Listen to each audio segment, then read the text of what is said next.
inside my mind.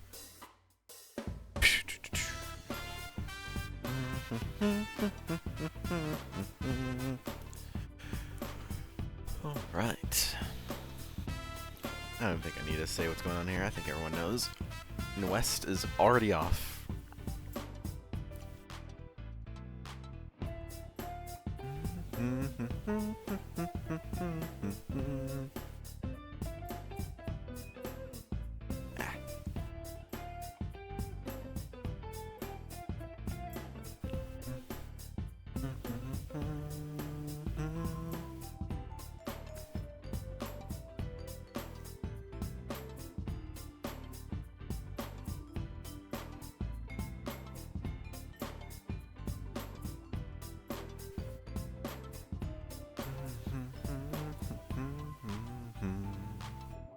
I believe this is Madi doing a diss track.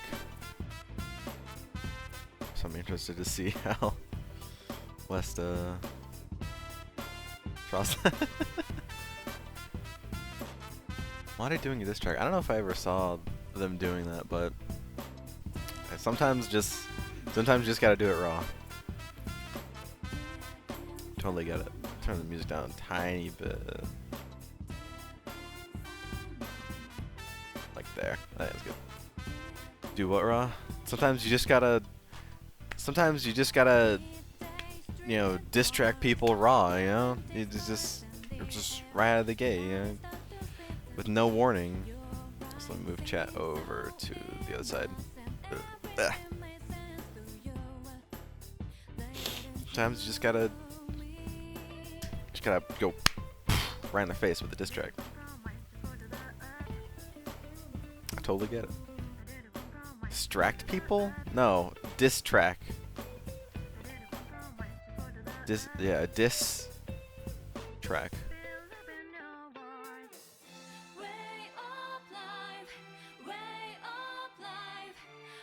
It's okay. Both of them sound pretty similar. You could diss track yourself, I guess. I don't know if it'll hit the same though. Anyways. Hello everyone. I don't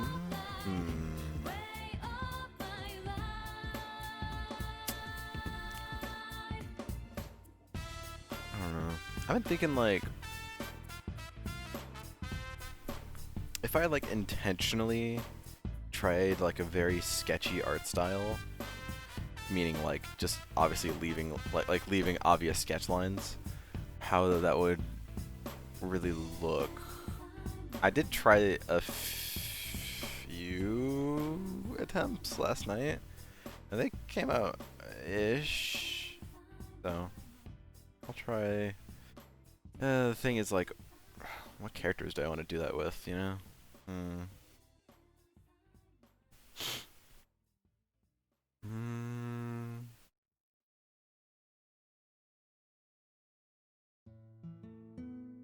Actually, yeah, that'd be a good one to try. Mel wouldn't be too bad. Waiting for server response. Excuse me. Uh-huh. Okay. Internet, don't die on me now. Well, I hope everyone's had a great week.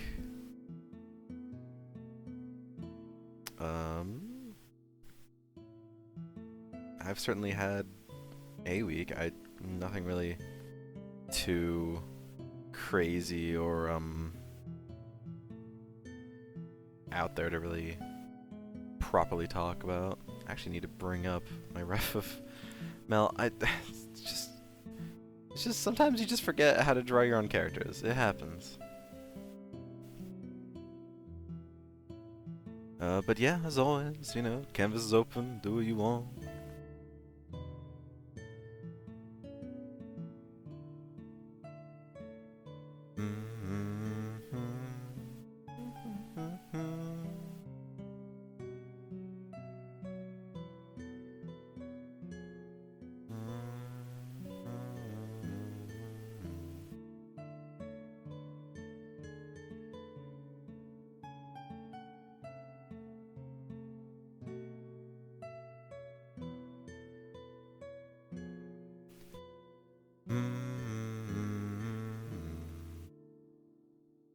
whatever comes to mind.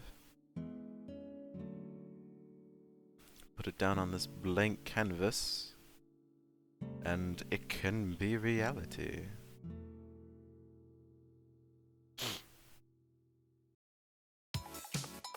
Ugh.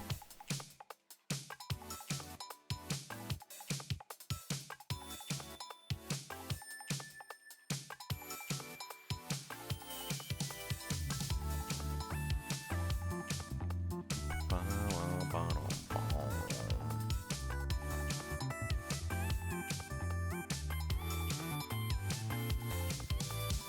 need to move this up a little higher.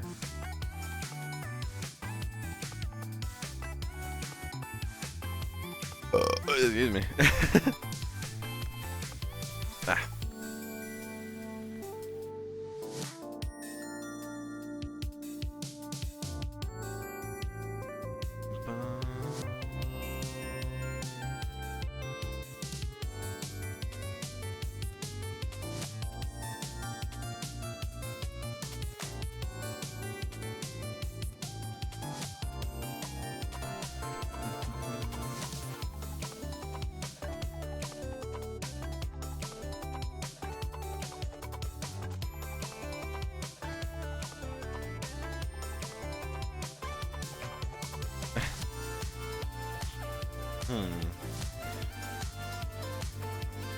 Not sure exactly where this is going. I was thinking of making an intentionally sketchy sketch, but it just kind of turned out a little cute instead.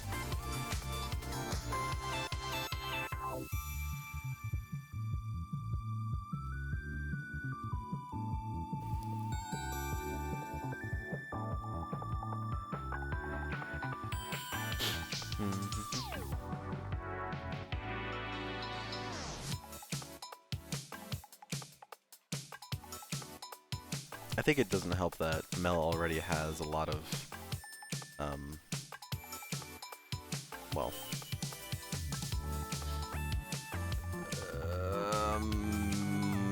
I don't know the term for it, but she already kind of looks like sketchy-ish in a way.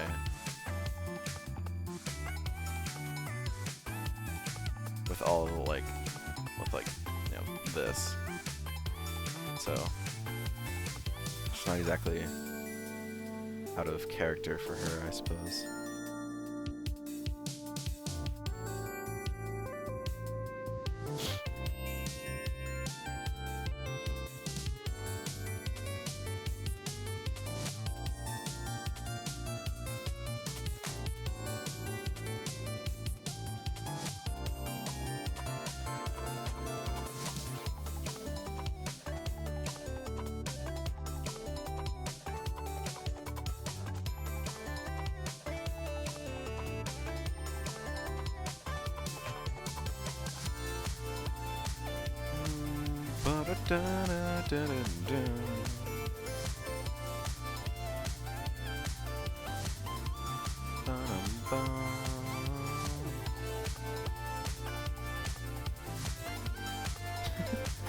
Yeah, it's actually just kind of turned out good.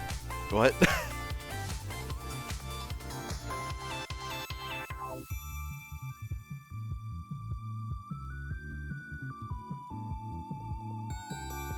Sometimes that is just how it be. Sometimes you don't even realize that it's gonna just turn out really good, and then it does, and you're like, oh, okay then.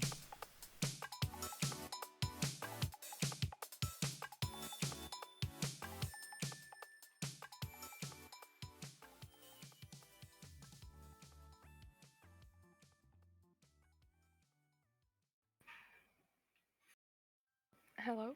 Ayo.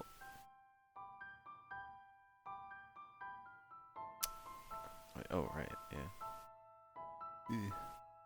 Sketchy looks can be super pretty. Yeah. I didn't even try. It just kind of happened. Excuse me. Bless you. Thank you. Is it time? Fast? I think it's time. Okay. I will let you take the floor. Welcome to the FNAF podcast. To be fair, actually, I will ask you one question. Sure. There are two ways I can go about explaining everything. Mm-hmm. The first one is going game by game, where I explain like what was added with every game and what was retconned and all that, which is going to be longer, but will explain why everything is so insane and nonsensical better. Or I could just pretend that everything was always like this as it is right now. We Except for the new FNAF 4 retcon, we're not talking about that. I did hear about that. We do have 3 hours, so if you want to go game by game. I don't know if that'll be enough. 3 hours won't be enough? Okay. Then I guess the other option.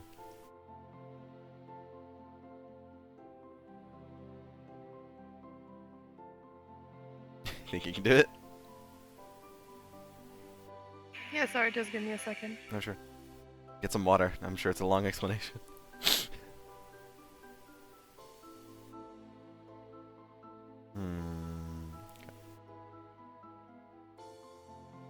Should I just make a different canvas or just draw here since it's basically empty? Go for it. Go for this canvas. Okay. And be in mind that everyone on stream can see the entire canvas, so you don't need to draw around what I'm drawing. It's okay. Alright. I feel like I'll start somewhere in some corner anyway, because I like starting in corners. You could try the bottom left, that way we can like try and read it left to right. I mean, I'll probably end up having to go upwards anyway. Well, we'll see. We'll see how it goes. Okay. I'll just do quick doodles since we don't have time for details. Mm-hmm.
This is very soothing music.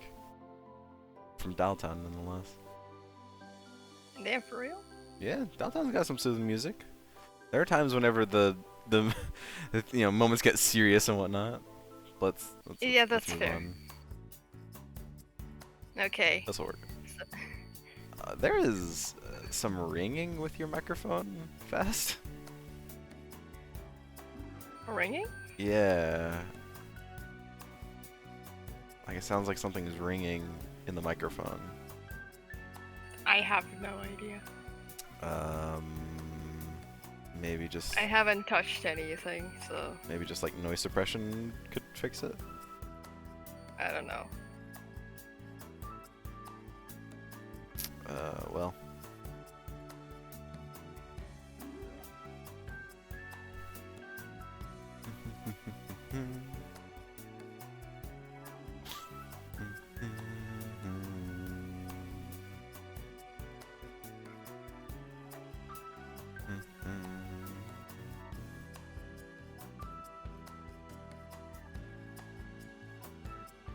Dirty socks. Excuse me, my socks are clean? Okay. So we start with two guys. Mm-hmm. Am I sure about that? I am sure about that. Continue. they make a little family restaurant together. Okay. Mm, with two mascots, Fredbear and Spring Bonnie. It Okay. just hit me that I'm gonna have to draw the fucking robots. I have no idea how to draw those.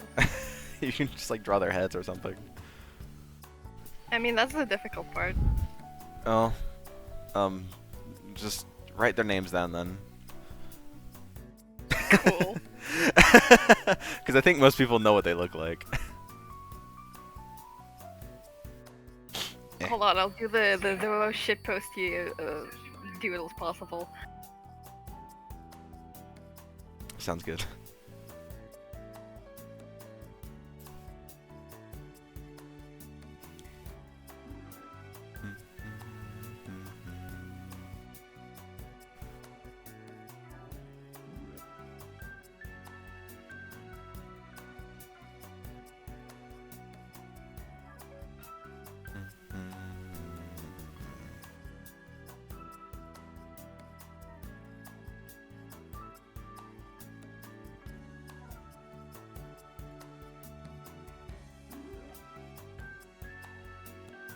Okay. The tiny little heads. So, these guys, because like Henry and William are not very rich yet, these guys are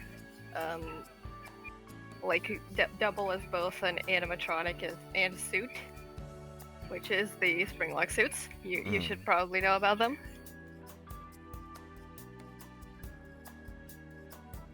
The only important part of them is that they're incredibly dangerous and very finicky. Like, you breathe wrong and they just kill you. That's good. Yeah, it'll come in handy in the future. For now, this is like, what, 70s, maybe 80s, but I feel like that's pushing it, probably the 70s. Okay, then there are 3 separate events that happen, and the issue is that no one can agree on what order they happened in. Oh, that's good. Yeah, we're starting off really well. Okay, event number 1. Henry has a daughter named Charlie, or Charlotte technically.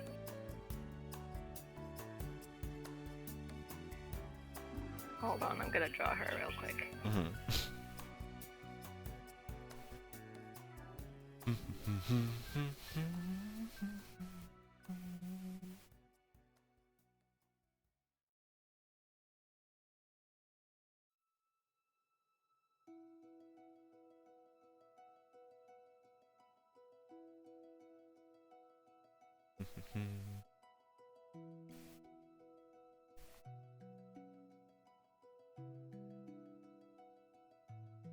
Okay, so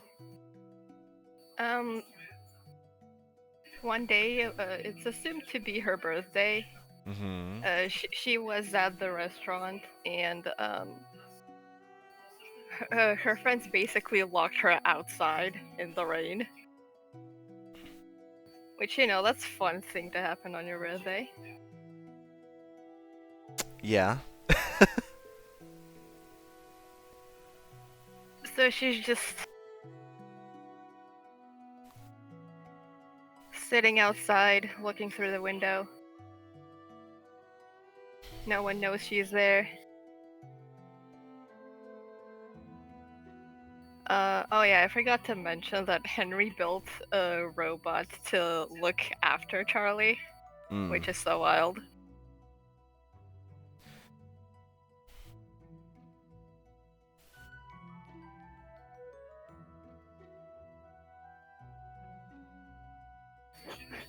Jesus Christ. Yeah. I'm drawing these from memory and it shows. It's okay. Yeah, this is the puppet. Oh, from FNAF 2. right. It's supposed to look for children with the green bracelets and look after them, and Charlie was the only one with a green bracelet. Mm-hmm. But unfortunately, Charlie doesn't get to be saved as William pulls up with his stupid little purple car and drags her to an alleyway and just like kills her there. Oh, that's nice. Yeah. Why Yeah, why is there so much child murder in the FNAF series? Why is there so much child murder during the child murder series? It's crazy. Yeah, we drawing? Yeah. Yeah, you can draw Hollow if you want. Yeah, then the puppet managed to leave the building. I don't think it's supposed to do that, but it managed to leave the building, and it found Charlie, who is like lying dead on the floor. Okay.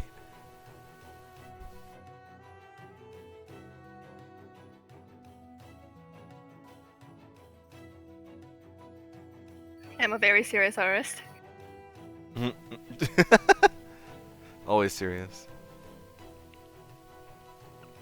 You take your And- work very seriously. Yeah, unfortunately, it was raining, so It was raining, the- so what? the thing kind of died. Oh.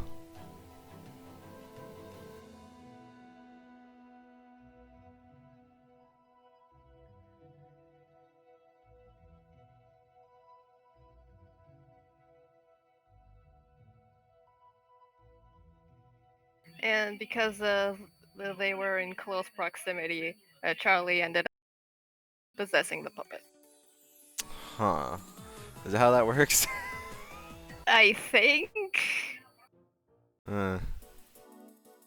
I haven't started explaining Remnant yet, and I don't want to start explaining Remnant yet, which is good for me because no one knows what yeah. Remnant is. I will tell you right now. Yeah, we're No playing one knows what Remnant Remnant as well. is.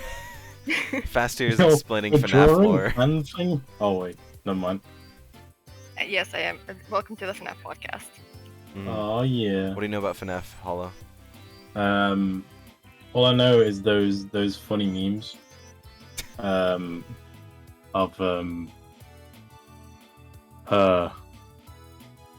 Shit. Hang on. Wait, I need to think about this. I can't remember the name. Why You know- Huorful? Or the man behind the slaughter? Wait. Okay, so that was It's event Fazbear number saying, one. How did you get up there? And it's like some little kid just on a ledge. I I don't don't know. know who it is. I don't know who it is. I don't know what you're talking about. I think I may have seen it in a dream. Okay. Possible. Okay, so that was event number one. The reason I'm calling this one number one, because it's the first one we learned about in FNAF 2. We are number one. So, if I got this right, William and Henry had a child, Charlie, right? Or they No, just adopted- Henry. That's Oh, just Henry. Henry's. Okay. William has his own kids. Okay, so Henry had a kid, Charlie, and then he made the puppet to look after Charlie, but then Charlie Yeah. got kidnapped and died. Pretty much, yeah. Okay. Oh, okay. What? I'm sorry, what? Yeah. There's gonna be a lot of stuff that you just have to accept. I'm already assuming. So then Charlie died, Understandable. and the puppet was near Charlie, so Charlie got or That's the Charlie's puppet, yeah. Charlie's soul is now in the puppet. Yeah. Got it. Okay. Now, William has 3 kids, and they are important for the other 2 events that happened. Okay.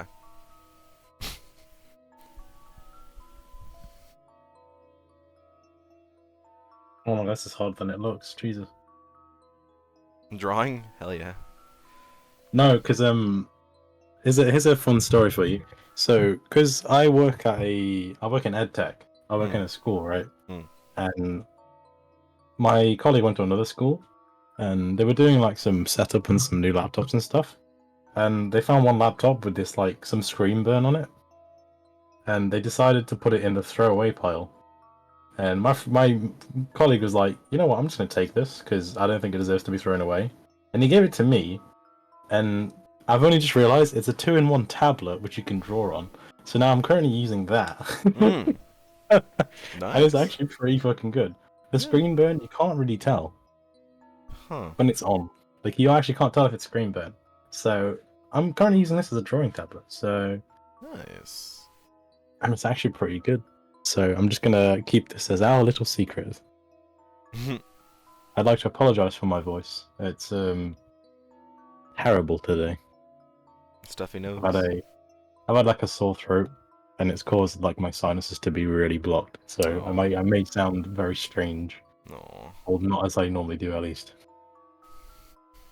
that's okay. We still love you. Oh yeah. Ken still loves you. Oh yeah. Ken That's says what I'm hi. talking about. He says hi, Habibi. I can. Hi. Hey, مرحبا حبيبي كيف حالك? I don't think that's what I just said, but that's okay. That's okay. One shawarma, please. Shawarma, shawarma. Don't remind me of that. Why? You don't like it? Oh, it's been a while. Yeah. It's been a while. Yes. So I'm trying to figure out how to use this tablet. So you have to Yeah. bear with me. Oh, no worries. I did also 'Cause I'm- decide I'm to a- scrap that video. I think not what you, me, Zig, and was it Yol? Yeah, Yol Yeah, was it was there. Yol.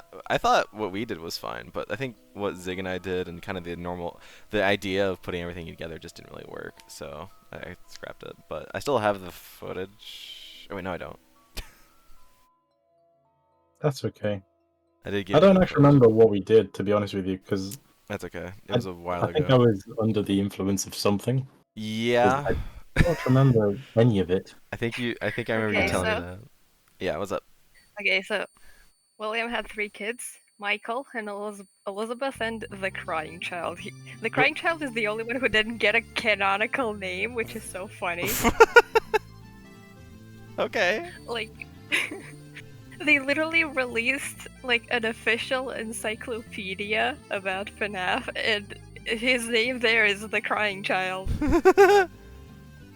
Michael didn't even get a page.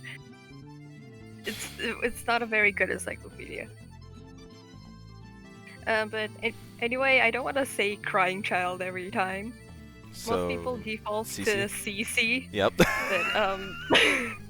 That's okay. We'll just refer to CC whenever you say CC. Sorry, CC. I think I'm just gonna call him Sad Boy because it's basically a synonym. Okay. Yeah, that works Sad boys. I mean, he is basically sad all the time. Sad boys. too. Sabi. Sabi is also good. Sabi. What was supposed to be oh. a cat kind of looks like Grogu now. That's okay. I'm still getting used to this. It's very different from the drawing tablet. Sobble. Drawing on an actual tablet is very strange. Can you draw Crying Child as a Sobble? What the fuck is Sabi? It's a Pokemon. it's Someone one of else the... do it. I don't know Pokemon. That's okay. You don't know Pokemon? Well, how to draw I them. don't know a lot of Pokemon. No. Pokey. Anyways.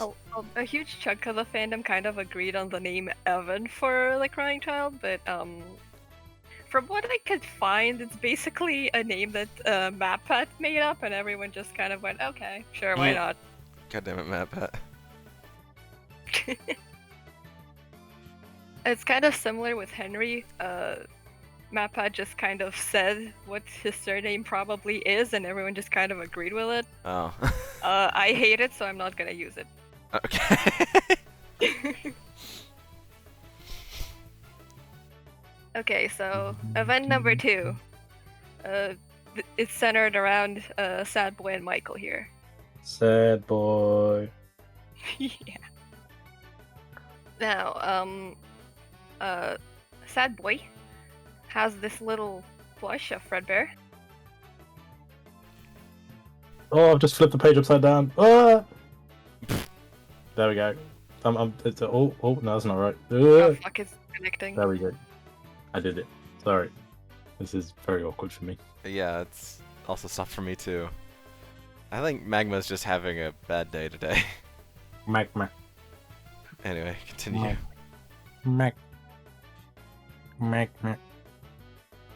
Okay, so Sad Boy here has a Fredbear plush, and it talks to him, Okay. Alright. and he just like carries it around everywhere. And Michael thinks it's kind of dumb. It's cringe, so he bullies him. It's kind of cringe, not gonna lie. Yeah. Pretty cringe. I mean, Sad Boy is like terrified of the animatronics. So Michael just like wears masks and like scares him and shit. that is what siblings do, to be fair. Yeah. Really? Yeah. It's I not don't know really how a fair to- sibling squabble because Sad Boy doesn't really like fight back. He just curls up and cries. Oh. You know what? It's in character. Yeah. True. Thing about this Fredbear plush is that it's actually William just basically spying on his son. Oh. That's why it talks. Yeah. Oh. So, you know, the whole bullying thing keeps going. There's the FNAF 4 gameplay. We'll talk about that later. And at the end of the game, it's Sad Boy's birthday.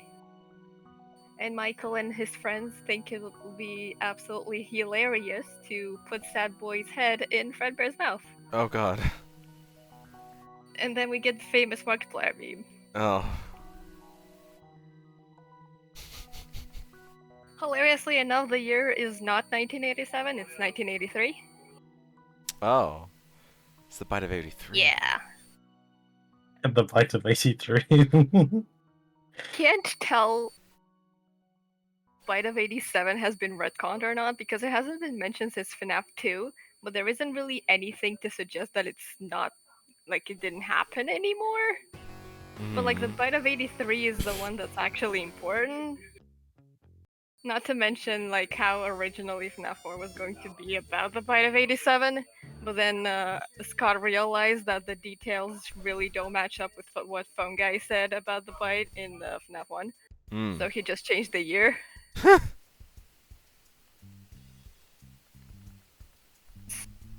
We haven't gotten to the worst part yet.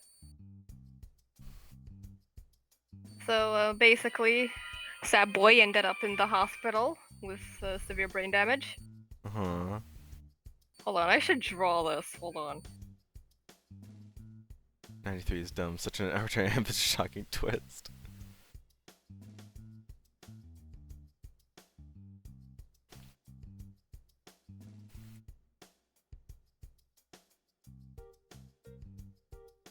Hey Annie, you should like totally draw Marie. Annie. Annie. Okay, this is in the hospital. Yeah. Okay. Michael. I'm a very serious artist. Yes, yes. Of course. Michael felt bad for this because it was supposed to be a silly prank. It was not meant to end with, you know, this. Right. So he apologizes. It's a little awkward, but... Damn. Damn, he dead. Yeah.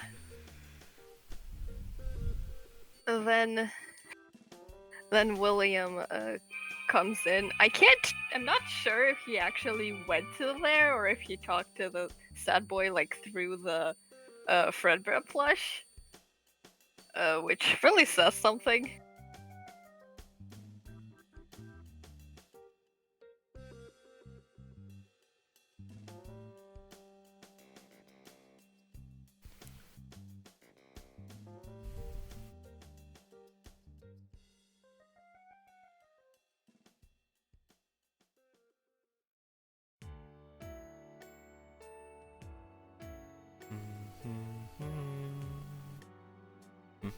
Okay, William's also there, and He basically makes a promise to the crank child that he will put him back together, which is a phrase that Willie likes using a lot. Mm. It's a cat in a box. Yeah, so that's event number 2. The crank child that is like right after this, by the way. Mm. He flatlines. Cat in a box. It's actually pretty good. Hollow. Cat in a box. Aw, that's cute. This is a cat in a box. Oh yeah, there's the box. No one fucking knows what the box is. I don't know if it's even canon anymore. What? I don't think Hollow was talking about that. I think he was talking about how he put a cat in a box in the bottom right corner. A real cat in a box. It's really cute. This is a cat in a box. I have very, very minimal drawing skills, so this is like the extent of it. That's So- okay. It's still cute. But now that I have this tablet thing, tablet 2-in-1 laptop, which I can actually draw on, I can Hell actually yeah. draw properly though. Oh yeah. Right. Look, cat in a Oh box. shit, I'm taking up so much of the canvas. I'm sorry. It's okay. We can make more. It's alright. At a We loss can on make this. more. Gold Dude. I see what you did, Gold Dude. Okay, so that Do you- was event number 2. Do you see it fast? What? You see what Gold Dude did?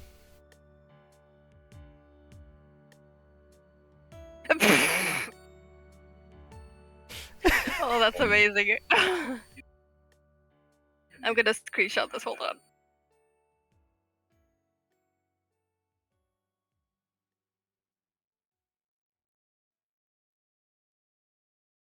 Mhm.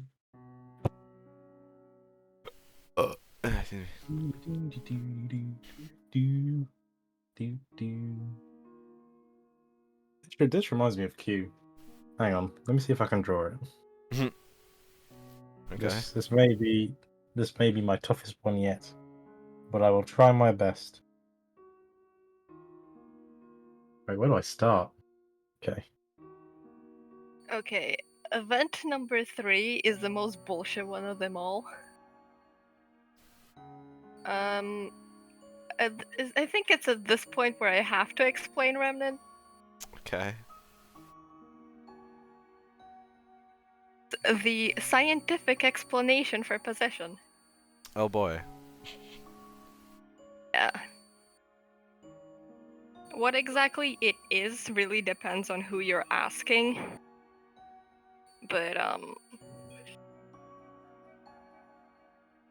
if you ask me, it's a metal that's been like infused with a soul. Okay.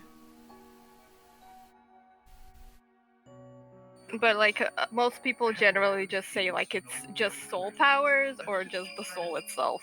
I mean, that's fine. I can. It's a fictional story. It doesn't have to. It's fine. Anyways.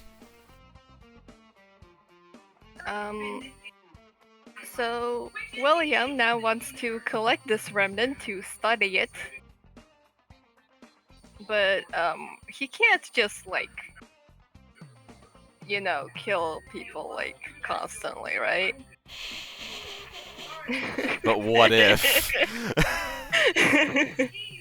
So he builds robots to do that for him. Mm.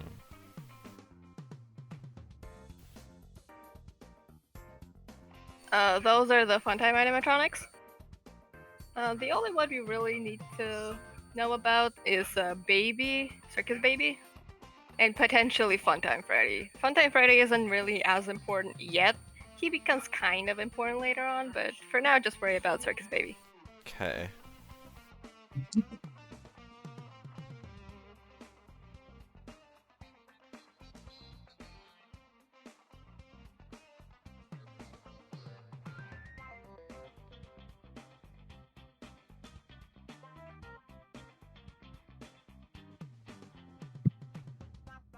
She's a clown. That's a clown. Who isn't these days? Hey. True, true. Okay, Peggle Okay, thing tree. is though, like baby Yeah. has blue eyes. This will be important. Okay. So his daughter Elizabeth finds out about this robot's existence and really likes her because she's big and pretty and shiny, and she makes ice cream and shit. So like Elizabeth wants to play with her, you know, normal child things. But William tells her to not do that. Just says it like, don't go near her, don't go near her. And she just kind of complains about it for a while. Eventually, she finds a opening when William just like turns away, I guess, not looking at her. Elizabeth books it over to Circus Baby. Like the thing is, Circus Baby is programmed to count how many children there are in the room, so she can snag one when they're alone. Oh. Elizabeth is alone. Oh. Yeah, I think you can. I think you can tell what happens next. She fucking eats Elizabeth. Pretty who? much. I mean, she has like a stomach hatch with like a claw there to like grab kids and put them in there. I didn't realize there was Vor But in yeah. this lore. First Vor, then Empreg. We're gonna get to the Mpreg. We're not getting to the Empreg Why not? because that's from the books, and I want to burn them. Okay, fair. Only what is absolutely necessary, like Henry's entire existence. Oh. So, little baby Elizabeth.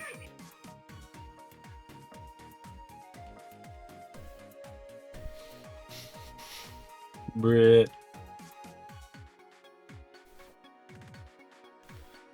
It was released on Vor Day. Annie, what? Sorry, what? That's what Annie Annie, says. what? That FNAF was released on Vor Day. Of course, Annie would remember that. Annie's into Vor, 100%. Just crazy into it. Okay, so little baby Elizabeth, she has green eyes. Okay. So then baby, you know, takes her in. Elizabeth dies in there. It's unclear whether the claw killed her or she just suffocated in the stomach hatch, but it doesn't really matter. She's Elizabeth's dead. dead. Oh, shit. Yeah, rip. William closes the place with Circus Baby by blaming it on gas leaks, which is hilarious. Damn gas leaks. And baby's eyes turn green. Surely that means nothing. Surely. Surely you can't be serious.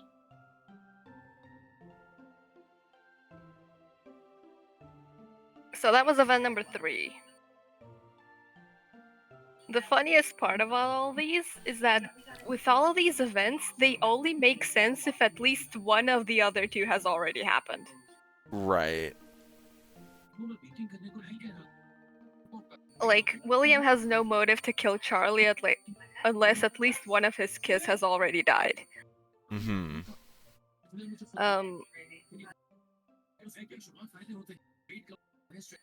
Elizabeth's death is weird because, like, for Circus Baby to exist, he has to know about Remnant, Uh-huh. which means Charlie has to have already died. And to study the Remnant, the only motive we really know of is, you know, his promise to the crying child to put him back together. Huh. But the thing is, he keeps spying on the crying child. Elizabeth, he just tells her don't approach baby. That's all he does for Elizabeth. But for the crying child, he gives him the Fredbear plush to spy on him and like keep scaring him into like being away from the robots, which really makes sense if, you know, Elizabeth already died to baby. So the question is, what's the order here? What happened when? The answer, it doesn't matter. All that matters is that all these 3 things happen. Don't think about it too much, you will go insane, trust me. Okay. Got it. So out of all 4 of those children, only Michael still lives. He hasn't done much aside from, kill his brother. Mhm. But it was an accident. Leave him alone.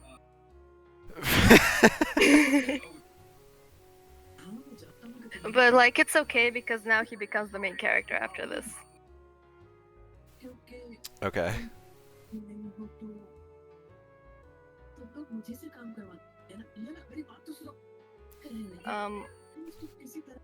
Crying child. No, it's easy crying. I just noticed it. Mhm.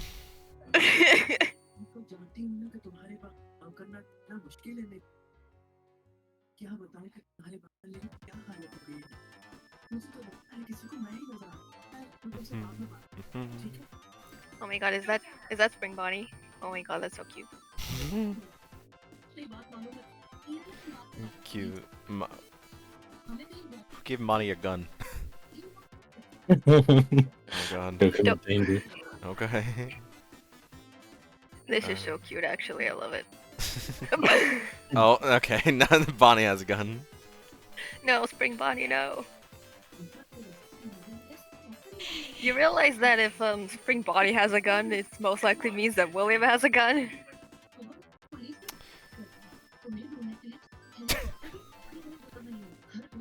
Yes. I mean, it's far from the worst thing he's had. Mexican standoff. Let Oh. Monty shoot people. Okay, I'm not sure what to talk about next because Sister Location has this problem of it doesn't fit absolutely anywhere in the timeline. Okay. But Should we just skip over it then?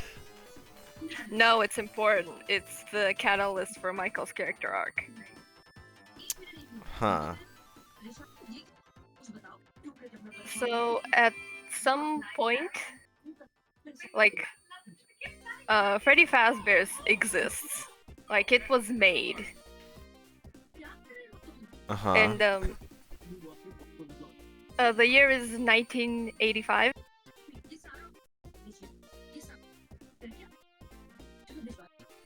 William puts on the Spring Bonnie suit.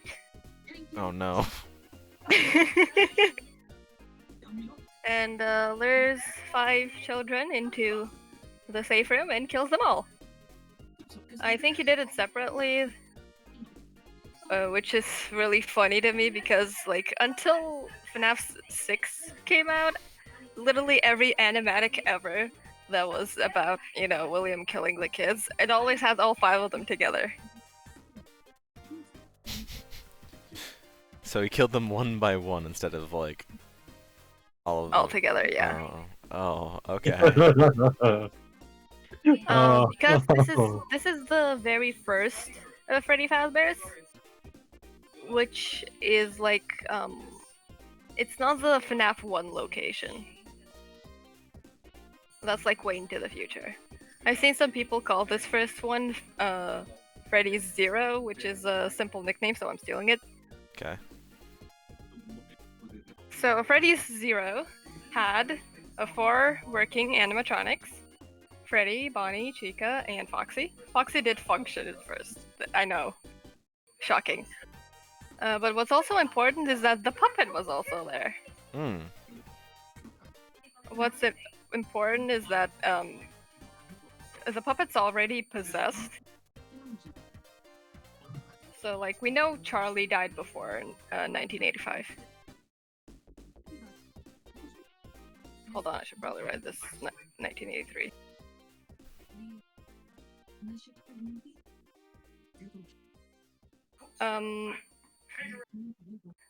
When William killed the kids, he just like fucked off, and then and then Charlie just came in and brought them back to life via the robots.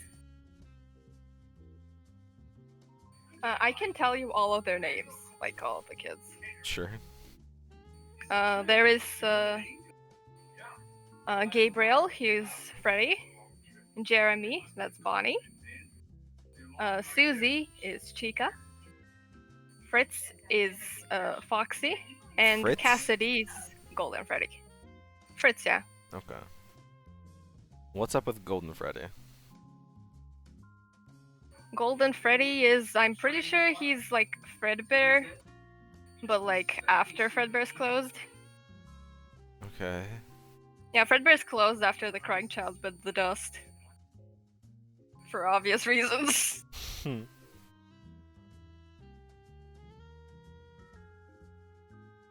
Okay. I think I'm following. I think that's You can- probably the mindset of everyone else. I think I get it. You can ask me questions at any time because I can't really tell you how much I'm skipping over because it's in my head and just kind of like subconsciously assume you also know it. I not really about the lore, but what made you start getting into this? Like FNAF in general? Yeah. I saw speed paints on YouTube, thought they looked cool, and decided to look up what they're about. That's how it starts. Yep. It was the same with Undertale too. I found speed paints, thought it would look cool, decided to see what it's about. Okay. Well, if you need a new new hyperfixation, that's all you gotta do. Yeah, that's pretty much what you gotta do. Okay. You are not the kids. Not be joke. Very good ones. Alright, so FNAF So? 0. Tell about your robot later. I already have actually, but later. So FNAF 0 happened. What's next? After the missing children's incident, it closed down because the robots stunk and also had blood and mucus flowing out of their mouths. So that one closed. We're jumping ahead to a few years later. It is 1987, Why did 87? the famous year, yes.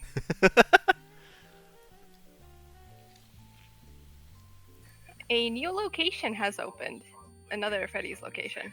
This one features the toy animatronics. So this is FNAF 2? FNAF 2, yes. Okay.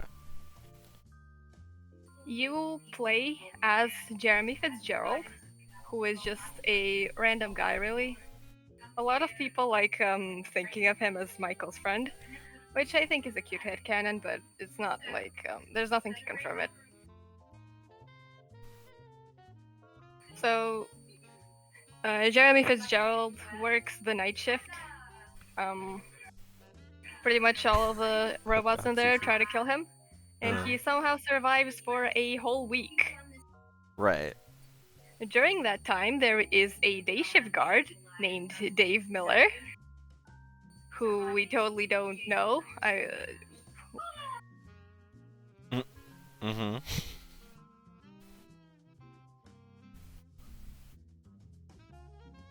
God, Cece.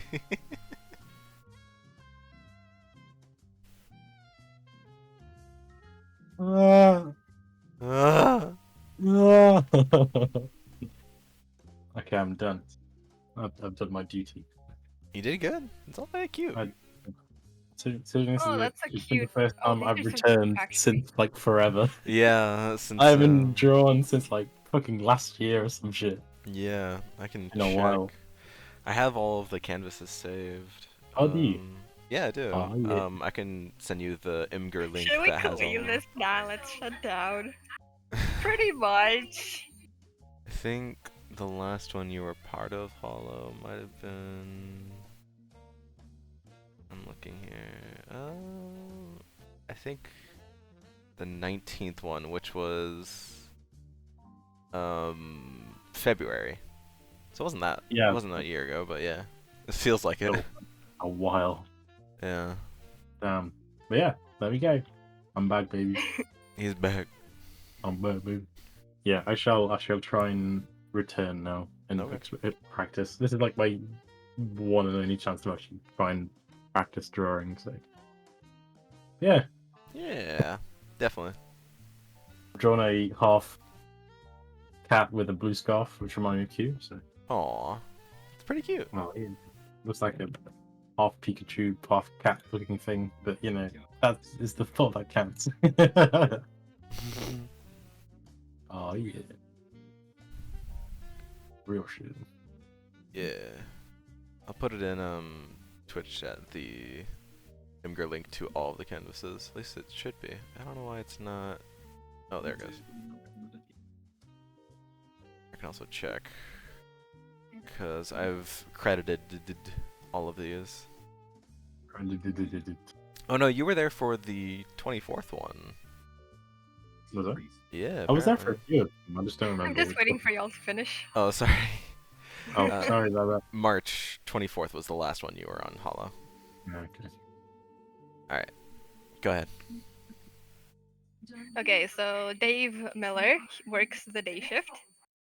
All is well and good until one day he just kind of decides he's had enough of this place. He wants it to shut down. So he kills 5 kids and scatters them around the restaurant. That doesn't seem like a very smart idea. What do you mean? People are gonna freak out when they see 5 corpses around. Was that what he wanted?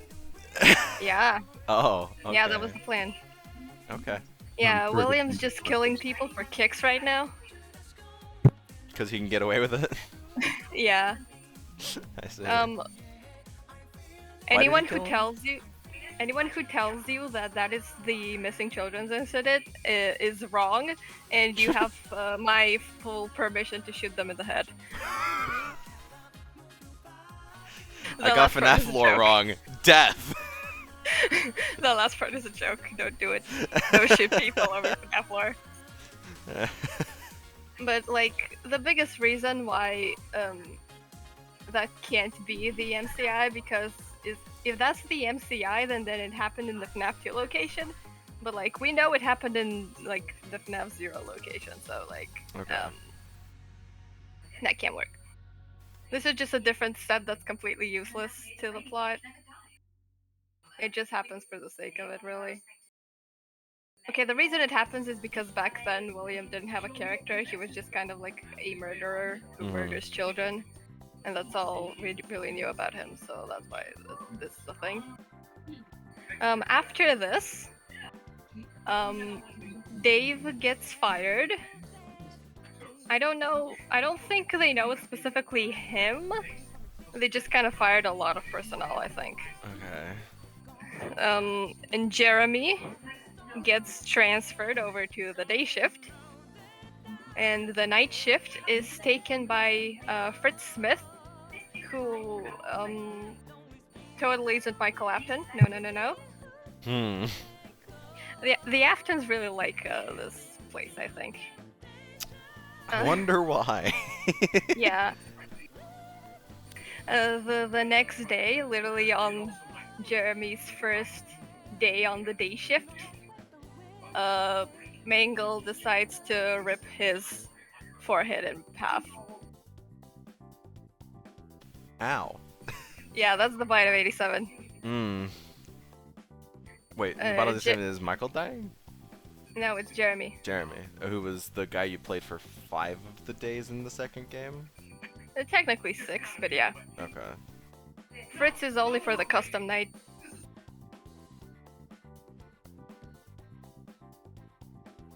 Okay.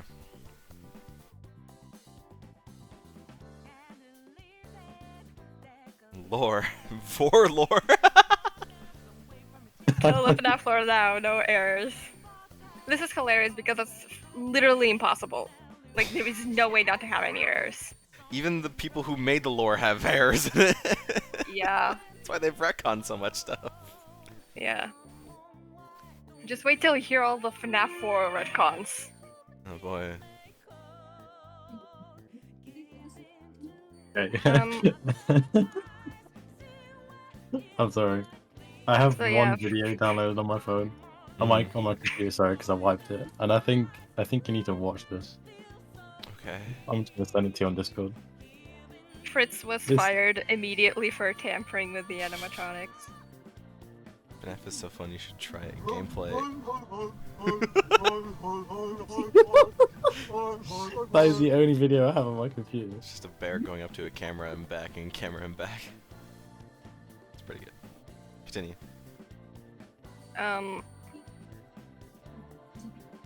Another reason that is listed is for Fritz getting fired is odor, which is a thing people used to say that sister location happened before FNAF 2, but like I don't know, it doesn't really sound right to me. Okay. Especially since like the first game happens in 1993. And we have canonical confirmation that Michael went to work there exclusively for the free pizza. So I'm pretty sure sister location happened after FNAF 1. Okay, but still not before 2?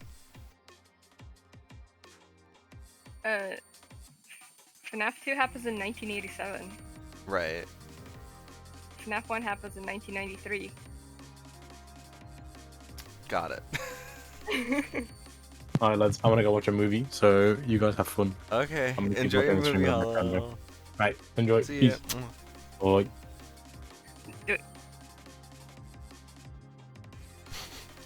Fun time kawaii. Aw. No, the fun times are a different breed. These are the toys. Yeah, by the way, the FNAF 2 location closes down both because of the murders and the bite of 87. So that was FNAF 2. In 1993, a new location opens up.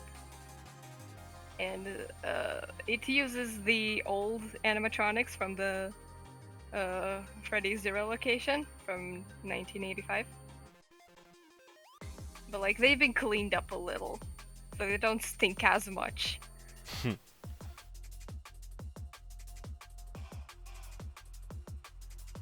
But they still stink. But they still stink, yes. Okay. It's like one of the big reasons why no one wants to go there.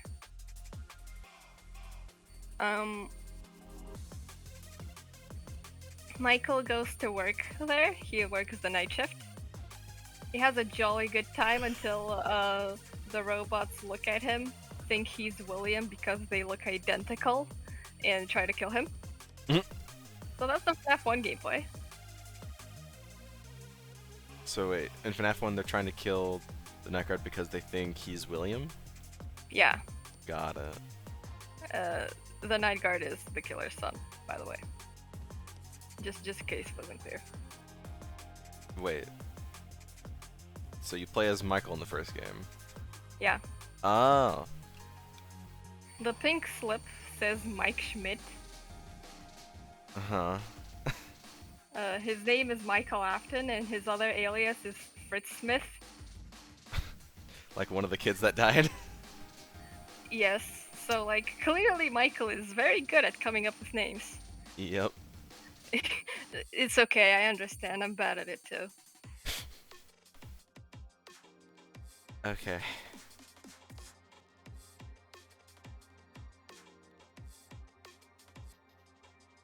So, the FNAF 1 location ends up closing because, like I said, no one wants to go there. The robots stink. The Freddy's brand has a lot of bad history. So it ends up closing at the end of the year. By the end of the year, I don't know when exactly. Shortly after,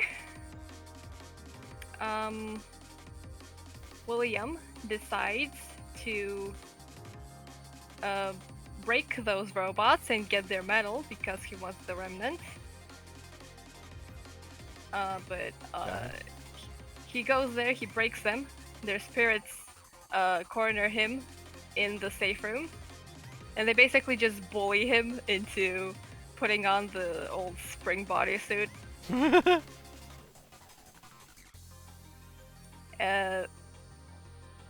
They do that. Mm-hmm. He puts it on. He has he's very happy. He starts laughing at their face, And then the spring locks get loose, and he dies. Rip. He just bleeds out he just bleeds out there all alone.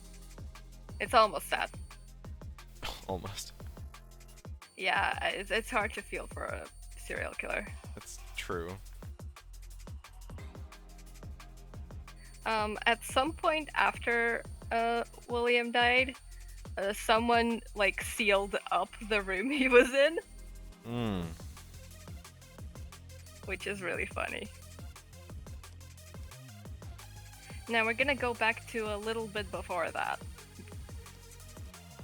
So remember Circus Baby and her gang? Mm-hmm.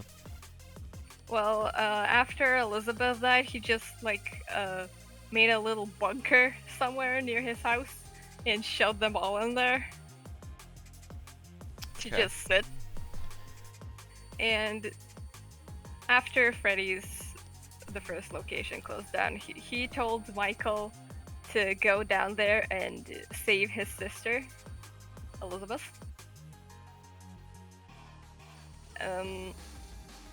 So then William disappeared mysteriously.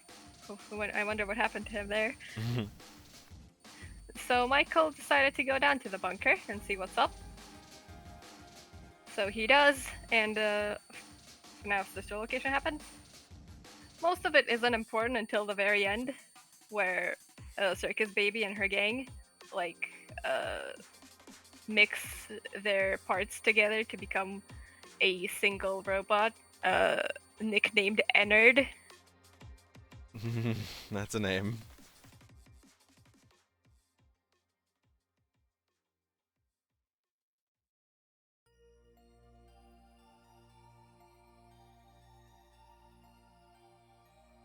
I don't remember much of what Ennard looks like. I think he has a silly hat.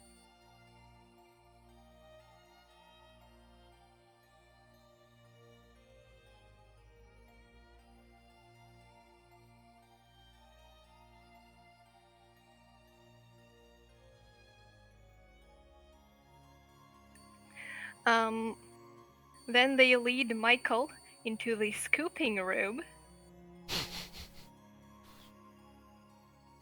And they basically make a huge hole in his stomach, pull out his. Oh God.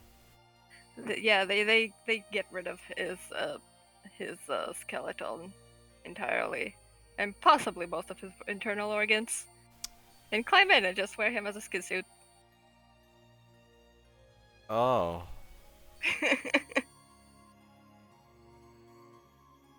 They want out of the shitty bunker. What can I say?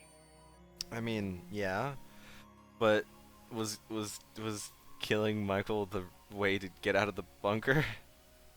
I mean, apparently they have tried before, but they kept being found and brought back. Huh. So it kind of was necessary. Also, I'm 99% sure that they also thought that Michael was William.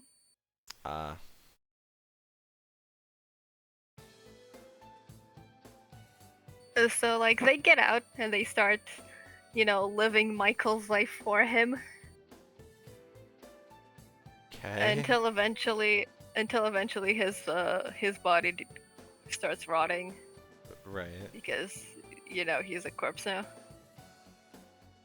Eventually, just it's too much. It can barely move, and it's fuck that noise, and escapes and starts hiding in the sewers. Okay.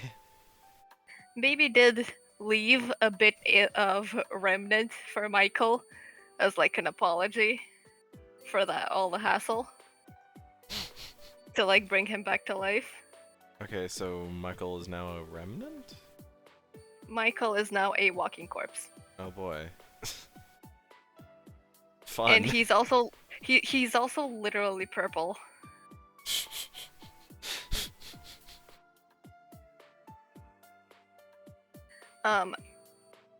That's the beginning of Michael's character arc, when he realizes all of the horrible shit William's done is I'm gonna undo my father's evil work. It's be Michael. He's not a skeleton. He doesn't have a skeleton anymore. Eddard got rid of it so they can get in. This is truly a canvas. A canvas of all time. Exactly. It's me, Michael's bones. Yeah, they were just left on the floor in the scooping room. Ugh.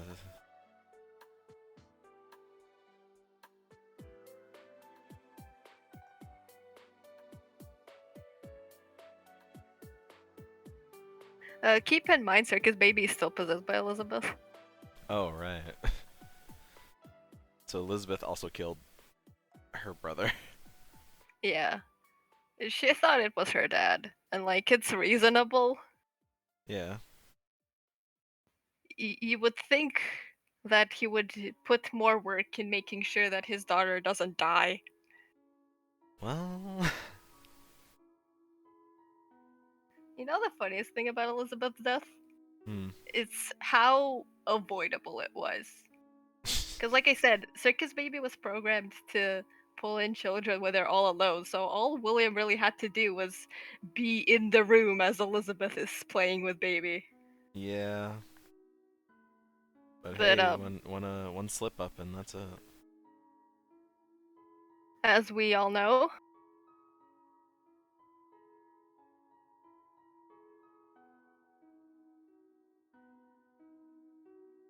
his head is empty. There is not a single brain cell in that head. I drew a cobweb again. Michael or William? Which? William. Okay. I draw Michael with shorter hair, but I'm pretty sure he does have like a mullet. I give William a ponytail because I think it looks cool. Okay, so the year was 1993. We are now jumping 30 years in the future. It is literally current year 2023. Oh. Some random kids, not really kids, more like 20-something-year-olds.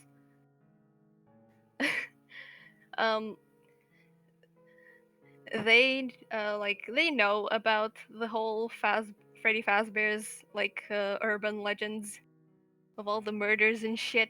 And they're like, what if we made some kind of like fright attraction based on these old tales? Hmm.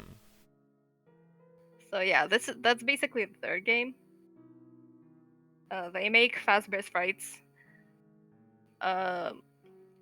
Michael applies to be the security guard. He gets the job, by the way. So yeah, you play as Michael in FNAF 3 again.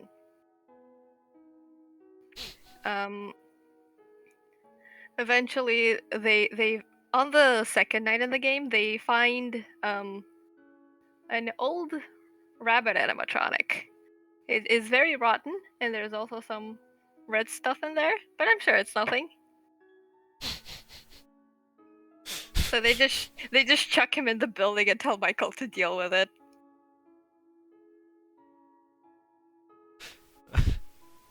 Okay. So yeah, that's basically FNAF 3. Michael trying to keep his dad from killing him. So, in the first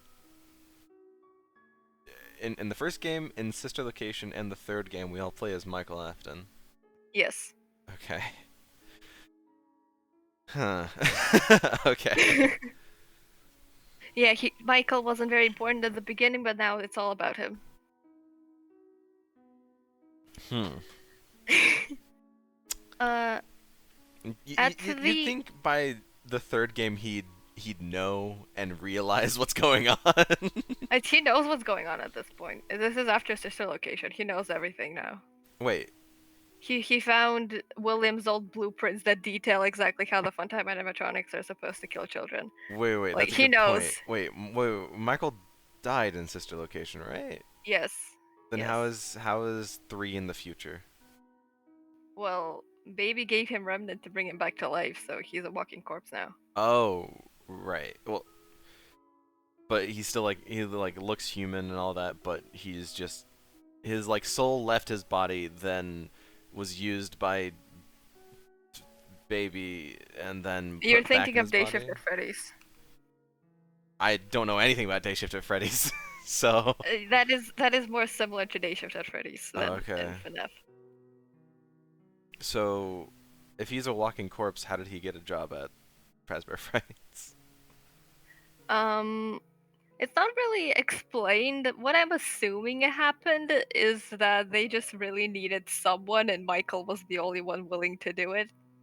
Because Michael knew what was going on, and Yeah. now He wants was the to. first to apply, and they were like, sure, whatever. Go on, King. So, Michael is trying to keep his dad at bay in the third game. Pretty much, yeah. Make sure that his dad doesn't get out into the world. Yeah. Got it. And at the end of the game, Michael sets the whole building on fire Oh, in an attempt to kill him, got it. which unfortunately doesn't work. William survives. He gets out of the fire mostly unscathed.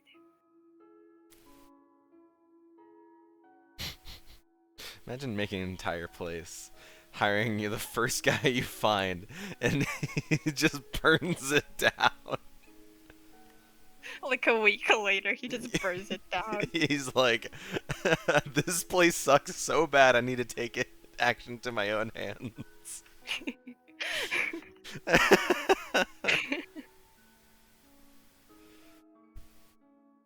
Would you turn him down? I would, you know. At the end of Sister Location, that game came out after FNAF 3, by the way. Right.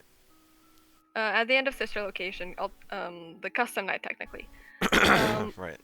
there's this really cool scene of Michael monologuing, and it's like directed at William, but it sounds more like some kind of recording he left for William.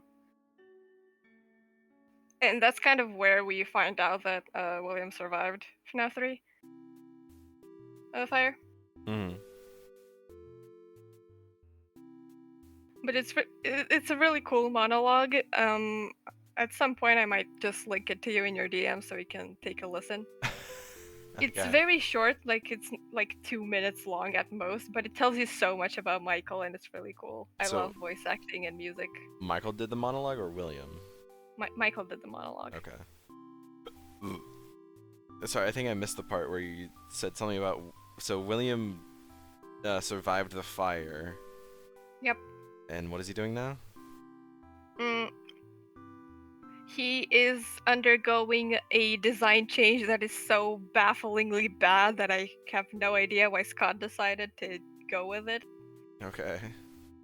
Everyone hates Scraptrap. Scrap trap. Yeah. Okay. So, remember Henry? Yeah. He's still The relevant. the guy who did absolutely nothing at all whatsoever. Pretty Well, much. he decides to become important to the plot by making FNAF 6 happen, basically. Okay. So Which he one is built a FNAF 6. That's a pizzeria simulator. Oh. So he basically like makes a Freddy's restaurant, and he hires Michael to like do the business part of it, which is really funny. Shouldn't Henry know? Henry knows too, but like he's busy doing other things. I guess. And that's really funny to me because like we find out about Henry from the novel trilogy, Mm-hmm. which is like non-canon. But in there it says that Henry like built the Springlock suits and that William handled the business side of it all. And now Henry is giving the business side of things to Michael. Dude just struggles financially, I guess. You know what? Not everyone can handle it. It's alright. Yeah. It's okay. Michael has the Afton genes of financial literacy. I guess. Also, he's still dead. Yeah. But it's okay. He can run a restaurant pretty well, even if he's dead. Mm-hmm. So in FNAF 6, there's like 3 different types of gameplay. There's the Is that tycoon part where you're basically building your restaurant, which is fun. Which is honestly the most fun part of the whole game. Okay. There's the night sections, which are bullshit, and I hate them, and I never finish the game because of them, because like the mechanics don't actually work most of the time, and the animatronics keep just teleporting like right into your office for no reason. Oh, cool. Yeah, that's the that's the minigame with Helpy. I didn't realize that this was a main game. I thought it was a side game. No, it's a main game. Okay. Basically what Henry does is like lure William Circus Baby, who is now separate from Ennard, Ennard, who is now Molten Freddy, and one other robot. I'll talk about the other one a bit later. Fast. What? Yeah. What the fuck was that? What do you think it was? Why did you do that? I mean, I think you can figure out why I did that. No, I can't. Please tell me. I blame Manny. Oh, okay, okay.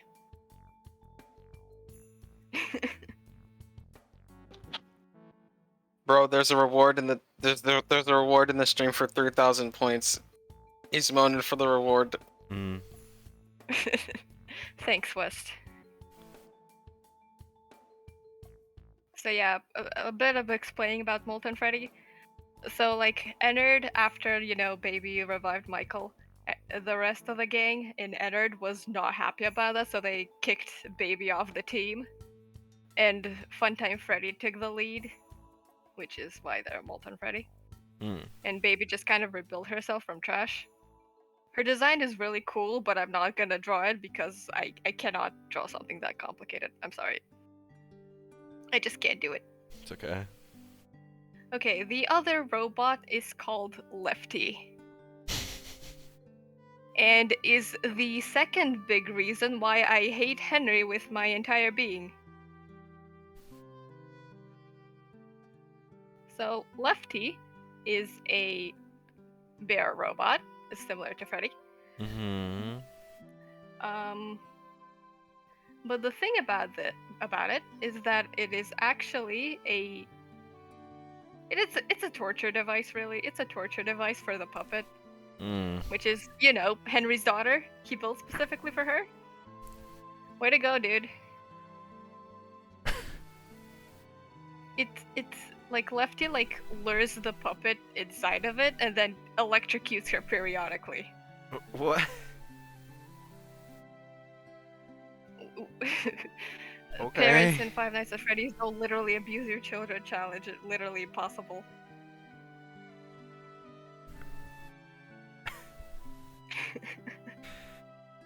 So, abusing kids, murdering kids, kids getting gassed, which is not canon, I guess, or canon, and just stupid. That's the most recent FNAF 4 retcon. Mm-hmm. I haven't talked about FNAF 4. Okay, right. I'm gonna make it. I was also looking to see when all these got released, and I'm surprised they got released as close together. At least the main 4 games got released close together. It was within a year those 4 games were made. Yeah. 4 games in 1 year, goddamn. The first 2 came out in 2014. The second 2 came out in 2015. Mm-hmm. From what I remember, in early 2016, FNAF World released, which is a spin-off. I didn't even see that on. Oh, it probably wasn't made by Scott Cawthon. Maybe it was still on Steam. It was made by Scott. It's just not on Steam. Oh, didn't it used to be? Yeah, at first he released it. At first he released it on Steam, but the game was kind of hot garbage, so he removed it from Steam and refunded everyone who bought it. So he remade FNAF World and released it for free on Game Jolt. It's still there. You can still get it. It's actually pretty decent now. Oh, you fixed it up? Yeah. Hmm. That's funny. But as far as I know, FNAF World probably isn't canon. Like, it doesn't seem like it should be canon, but there's nothing that like straight up confirms that it isn't canon, which means that it could be. Okay. It can be retconned into not being canon or into being canon at any point, so we're just kind of suffering at this point. I say as if we haven't been suffering this entire time. Mm-hmm. Mm-hmm. I'm getting sued again. Fuck.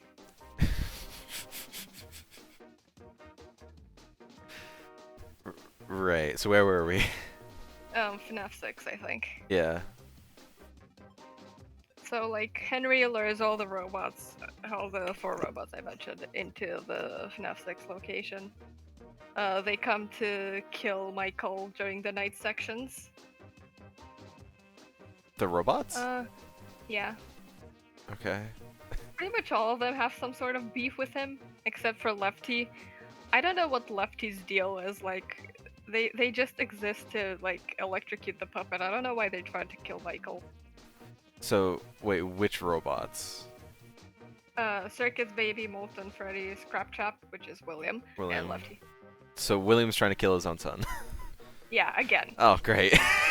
Again.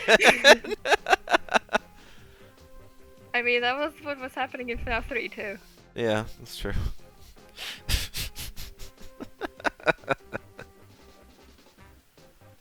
Okay. So that's FNAF 6? Not quite. We still haven't gotten to the ending. Hmm. The canon ending is, I'm pretty sure it's called the Lore Keeper ending. You kind of have to do these lore minigames, which are also a pain in the ass. Not only are they super expensive to get, but like once you get them, you have to do a bunch of bullshit to actually get the lore parts of it. Which is the other reason I never finished FNAF 6. But like when that happened, when you do all that, at the end Henry like sets the place on fire and does a cool monologue everyone adores to bits, and I hate with a burning passion. So you like Michael's dialogue, but not Henry's? Yeah. Got it. I mean, Henry is a character that straight up did not exist in like the canon until FNAF 6. And he's only coming in to steal a monologue that should have been Michael's. And to torture his daughter.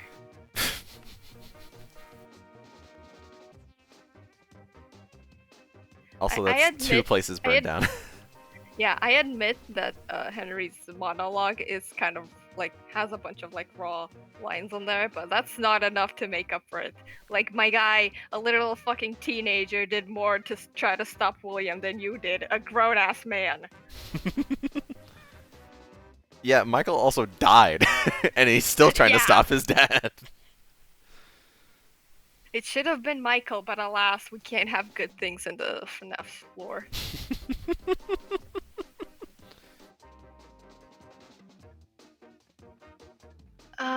The next game in the timeline is Ultimate Custom Night. That's an actual, like, one? Yeah. Not this. Okay. Originally, as far as I know, it was intended to be a part of a Pizzeria Simulator. As, like, first a part of it, then a DLC. But, like, it kept getting too big, so Scott just kind of released it as its own thing. But it comes directly after FNAF 6. So good at running this place. Michael supposedly burnt in the location too. Oh shit. However, whether that's still canon is debatable. I mean, he is also dead, so it's not like he could die again. I mean, supposedly Remnant like stops working when set on fire. Oh, got it. So by all intents and purposes, all of them should be dead right now. Okay, remember the original 5 kids William murdered? Yeah. And how one of them was named Cassidy? Mhm. Yeah, she's important now. Okay. So basically, the entire plot of UCN is just that Cassidy saw that William kicked the bucket and decided to trap him in a purgatory hell place, whatever, where he just keeps being murdered by his own creations. Oh, so you play as William in Custom Night. Yeah. Oh. Yeah, Oh. that's the only game where you play as William.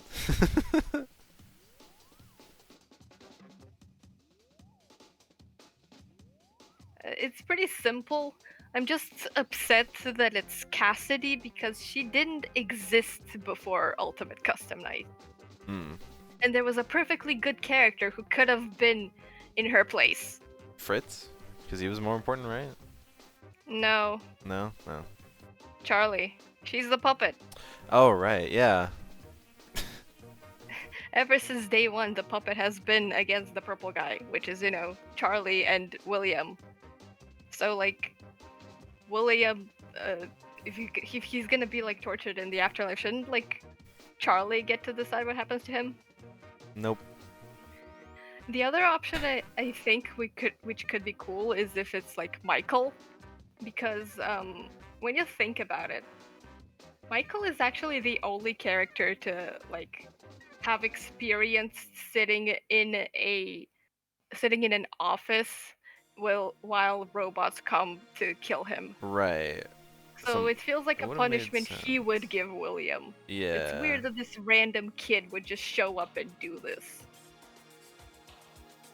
Well, whatever. Is that Yeah, and all of Ultimate Custom Night? yeah, it's pretty simple. Okay. Cassidy never shows up again. People will try to convince you otherwise, but no, that's her only appearance. I.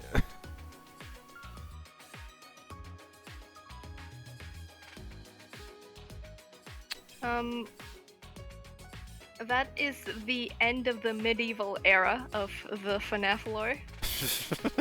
Okay. And now we get get into to the Most modern FNAF. Wanted and like the VR game? The VR game is called Help Wanted. Help Wanted. And then there's the other Security one. Breach. That's what it's called. Yeah, and the Ruined DLC. Okay. Those are the most bullshit of them all, and it's... I don't know, these are the games where like Scott stopped making the games and handed it over to Stillwell Studios. Right. So like you'd think that this is a different company and like FNAF 6 was a pretty satisfying ending with all of them dying and all. So you'd think that they'd just like start a new thing entirely. But nope, they bring William back again. Yeah, I think Fast is getting to that. Go do this. If didn't William become a digital virus in the VR games? Pretty much it. So like the whole idea, as far as I know, is that like while William was burning in the FNAF 6 location, like he uploaded his consciousness onto like some circuit boards, which makes no sense, but like that's what we're going with, I guess. Okay. Then sometime later, Fazbear Entertainment was revived again by someone, we still don't know who. But some dude decided to revive him. I hate him more, but I know something about it, so true. Oh yeah, did I mention that Golden Freddy's possessed by 2 people? 2 people? Yeah. Sad Boy and Cassidy.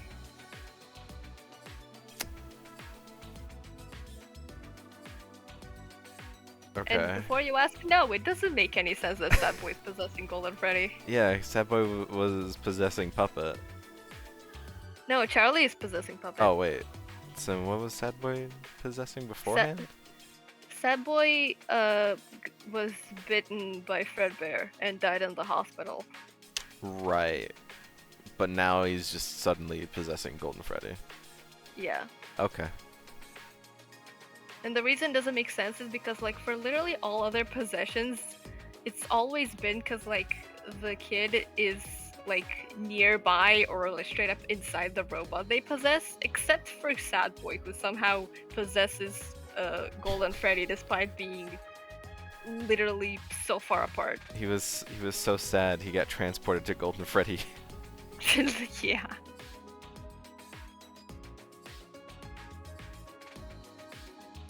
Honestly, for Cassidy, one more note: if you really don't want like Charlie to be the one to like torture William because the puppet is so nice, so like Charlie should also be nice too.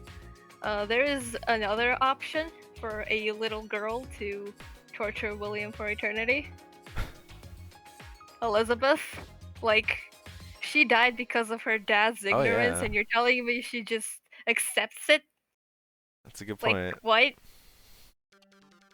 In the ideal world, Charlie and Elizabeth teamed up to torture William in Purgatory. Michael also wanted to join in, but they were like, "No, you've done too much. Just go take a nap or something." Let us have our fun. Yeah, Michael was like, "Okay, but like, can I at least, suggest what punishment y'all should give him?" And they're like, "Okay, that's fair enough." And that's why William is suffering through Michael's hell, basically. Right. But that's the ideal world, and FNAF 4 isn't the ideal world, so... we have Cassidy instead. Right. I also like that you totally skipped over FNAF 4. And we're going right into the new age. See, the thing about FNAF 4, like, Sad Boy's death is FNAF 4. Like, the little cutscenes in between the nights. Okay. But the nights themselves, it's kind of weird because it's not exactly clear what they are. At first, when FNAF 4 released, they were Sad Boy's Nightmares. Mm-hmm. Then Sister Location released, and they became Michael's Nightmares about both FNAF 1 and, like, the guild that he, like, accidentally killed his brother. Okay. So FNAF 4 went from being Sad Boy's Nightmares to Michael's Nightmares. Yes. And now it's... And now the new leak, the new retcon came in specifically for me to have to talk about in this here FNAF podcast. I still don't know all of the details. I thought I could, like, quickly check out Tumblr to tell me exactly what it is, but they're not really telling me much. Okay. It's probably because they don't have much. All I know for now is something about gas chambers and I don't know, experimentation. Got it. Yeah, like William experimented on Sad Boy to like figure out how fear works or something like that. I don't know. Like at this point, William hardly feels like a character and more like a what bad thing can we make him do? It's just not appealing anymore. Yeah. I like back in the early days when it's just the first three games because, like, aside from the unreality of, like, the whole fantastical thing about, like, robots being possessed in springlock suits, like, Purple Guy does feel like a person who could exist in real life. Like a mysterious man who murders children, you know? Mm-hmm. And then he became this Mm-hmm. William Afton. So it's like, I don't know. Maybe I would have been more okay with William's existence if he wasn't Purple Guy. But, like I said, we don't live in the ideal world. Mm-hmm.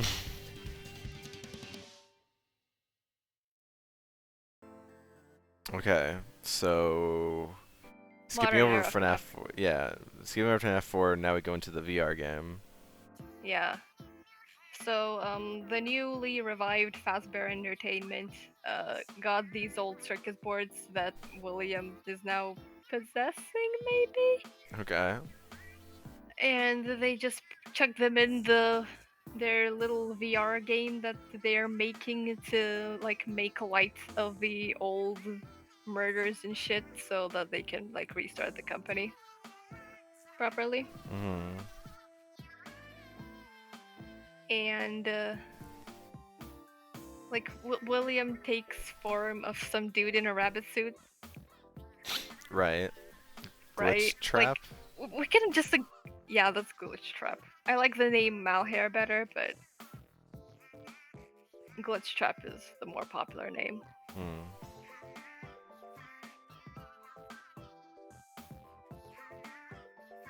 I was saying something and I forgot what I was saying. Malhair? No, that was a malhair. Oh, I get it. Malware hair. Malware rabbit. and hair is like Okay, rabbit, I yeah. get it. Yeah. We can just agree that William Afton is a furry, right? Oh, for sure. I mean, do you see the things that he made? The things that he shoved people into. I mean, he basically shoved kids into fursuits. So yeah. He built his own metal fursuit that he wore to murder children. Yep. Along with And that, then- he was also put into one and forced to wear it for He all wasn't eternity. He wasn't forced to wear it. He put it on willingly. Well, put on willingly. Scared of ghosts. He put on willingly, laughed at them, and then got trapped in it. Yeah, he got murdered by his own fursuit. What a way to go. Yeah. Anyways. So yeah, Glitch Trap is now a thing that exists. In the VR game by the In the newly newly made Fazbear Industries. Yep. But like this game has beta testers. Right. And we play as The one of first them. Yeah, the first beta tester is a guy named Jeremy. Okay. He has no relation to Jeremy the Dead Child or Jeremy the Old Night Guard. Okay. I don't know why FNAF keeps like reusing the name Jeremy. Good name. It's a good name, but like, can't he use different names? Nope. Oh no, poor crying Cece.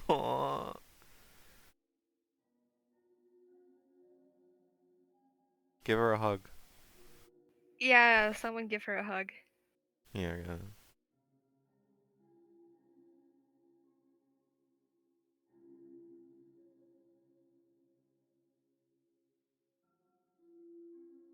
I haven't drawn anything since the shitty fucking editor. It's okay. there's room above that you can. I just think it's funny. I'm gonna draw Cassidy because I kind of feel bad for her for, not being important after one game.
Oh yeah.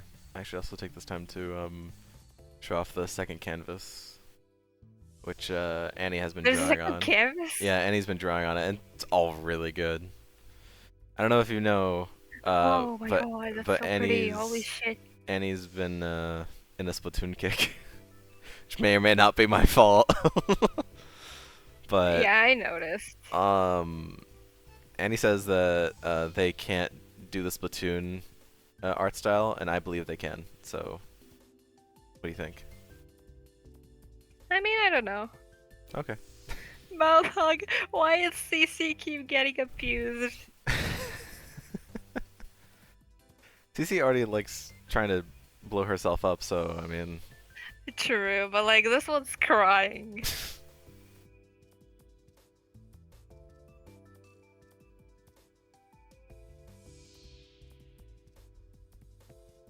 Oh yeah, another common it's not even like misinterpretation, just people being wrong about something. They say that the reason Fredbear like chomped down on Sad Boy's head was because of a springlock failure. mm-hmm. But like that simply isn't possible because the way springlocks function is that the robot is typically in animatronic mode, and when you like you know, set up the spring locks, you put it in costume mode. So the only time a spring lock failure can occur is while it's in suit mode, which is, you know, how William died. Mm-hmm. But Fredbear was in animatronic mode, so like no spring locks. It's just Henry not realizing that he put too much force in the chomp to like make Fredbear's mouth move. Which, to be fair, in his defense, why the fuck would anyone think that some kid would go, ah yes, let me just shove my entire head in Fredbear's mouth? Yeah. Got a point.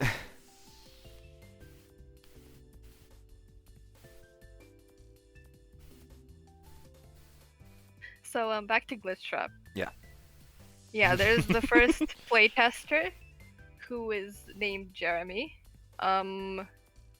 He sees Glitchtrap and like keeps reporting that he is there, but like the program is just ignore him for some reason. Glitchtrap tries to like enter Jeremy's mind, like his brain, but like it doesn't quite work out. Or I guess just Jeremy is a defiant little bitch. Mm-hmm. And like he chops his face off. Oh. Yeah. And Glitchtrap goes, well shit, guess that guy's out of the picture now. So he just sits there and waits for the next playtester to come around. So Jeremy chops his face off. Yeah. Because he didn't want to be controlled by William. Yeah. Honestly, respect. Okay. It's a little extreme, but okay. Remember when it was just some dudes opening a fucking family restaurant because they were bored? Mm-hmm. Yeah, this is not very fitting music, but whatever. It's okay. What's the music? I'm really curious. It's supposed to be the music that happens at the end of like of a social link in Persona 5. Like whenever you like come to terms with a friend and you're like make a bond with them that like can never be broken. And we're just talking about a guy chopping his face off. I mean, in this case, it was the other way around. Jeremy did not want that bond to happen. Nope. So he literally, like, took it. He could have just, like, not, stopped being a playtester. You know? I mean, I think it was kind of too late at that point. Like. Oh, okay. Too like, late. Glitchtrap was already in his brain, so it's like it doesn't really matter anymore. Wait, why? So do you mean like his face off or his whole head? It says just his face, but like. Okay. I'm pretty sure that would kill you. Yeah, I mean, chopping your face off would just kill you. I mean, seems really weird. But okay. So there's another playtester. I know I mentioned all the Jeremys, but it's really funny how pretty much all of them have some sort of face trauma. What happened to the other two? Well, the Night Guard, Jeremy, got the bite of 87, Oh, right. and the dead kid Jeremy possessed Bonnie, and in FNAF 2, Withered Bonnie has no face. Oh. Maybe that's why they had Jeremy be in the VR game as like a running joke. Yeah, I guess. maybe. Shit, could have just said no. Yeah. Could have said no. You have to do that, man. It's a little extreme. Okay, so next playtester. Next playtester.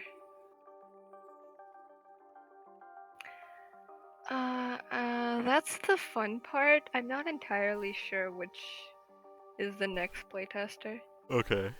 At some point between the character you play as and like after Jeremy, but before like the character you play as, there was another playtester, Mm-hmm. but we don't have a name for her. She just like leaves these tapes behind. They're like lore tapes. Uh-huh.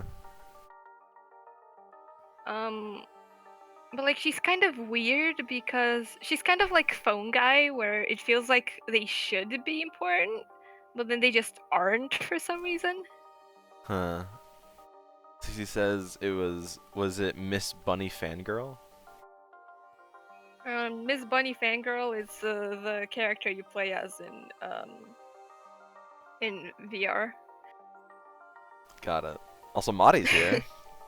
Oh, hi, Maudie. Welcome to the FNAF podcast. Yeah. Don't worry. It all makes sense. Truly, very much it does, totally. We know which order Sad Boy, Elizabeth, and Charlie died in. Right, yeah. What? Yes. Alright. Yes. So this playtester after and before. Yeah, They- that's they- Tape Girl. okay. She's just been nicknamed Tape Girl. She like Okay. leaves these tapes to tell you how to like get rid of Glitch Trap. They Why don't didn't- work. Why didn't she do it then? I don't know. Like I said, she feels like she should be important to the story, but then she just isn't. I almost would have preferred it if she was the one to like originally get glitch trapped. Face chopped off, yeah. No, not face chopped off. Just like have glitch trap enter her brain and then have her leave these tapes that supposedly tell other playtesters how to get rid of him, but really they just like, let glitch trap enter easier. But that's not what happened. She just kind of exists and is perfectly fine. You play as Vanessa. She is the third playtester. Okay. At the end of the game, Glitch Trap enters her brain, and she becomes the bunny fangirl. Got it. I do have a question about the VR game. Yeah, go ahead. So it's supposed to be a promotion for the upcoming like Yep. new. So why would you make a promotion where you play as a night guard and the animatronics try to kill you? It's just like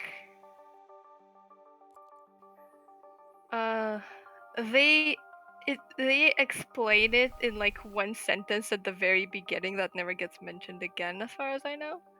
Which is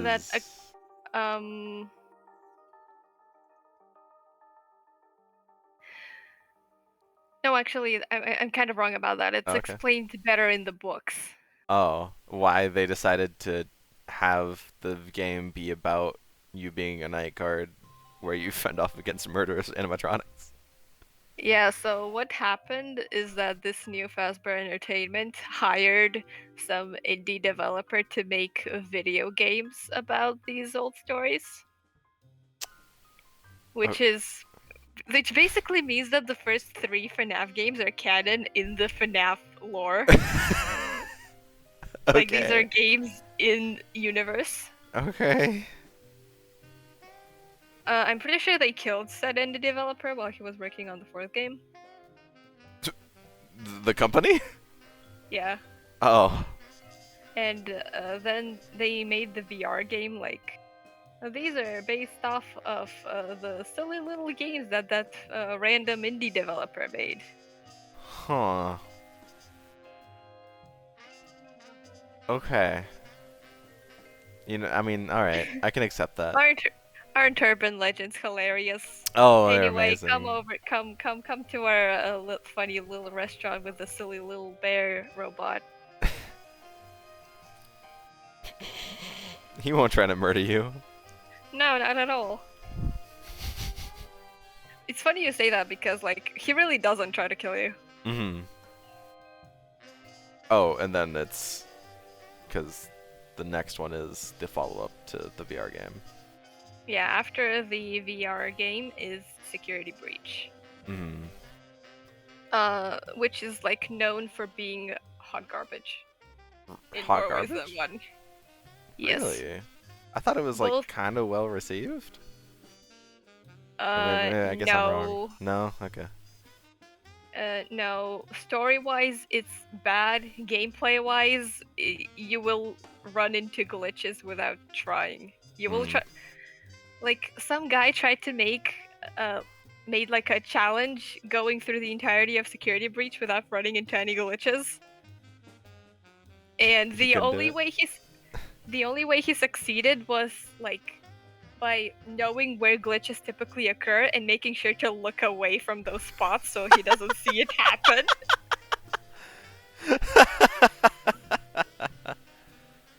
Another one was a glitch that he just couldn't avoid, so he just pulled up a cat video like right before it happened, so he didn't see it happen.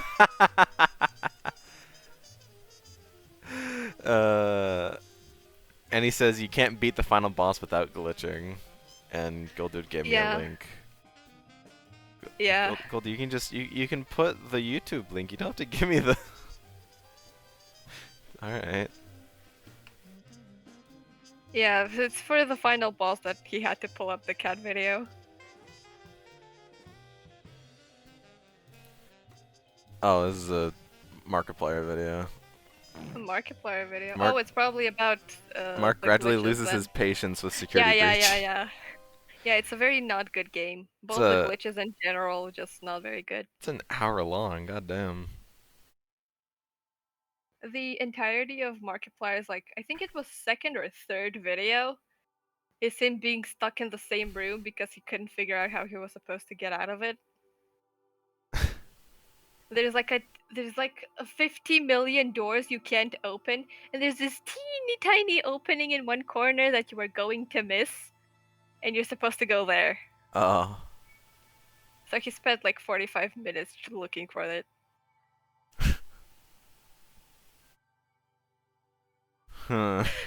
FNAF not based on real events, haha, I promise. CC says that the characters in it do be good at least. That's a subjective thing, I guess. It's like, I don't know, they're pretty one note, which is more than most of the FNAF characters can say, honestly.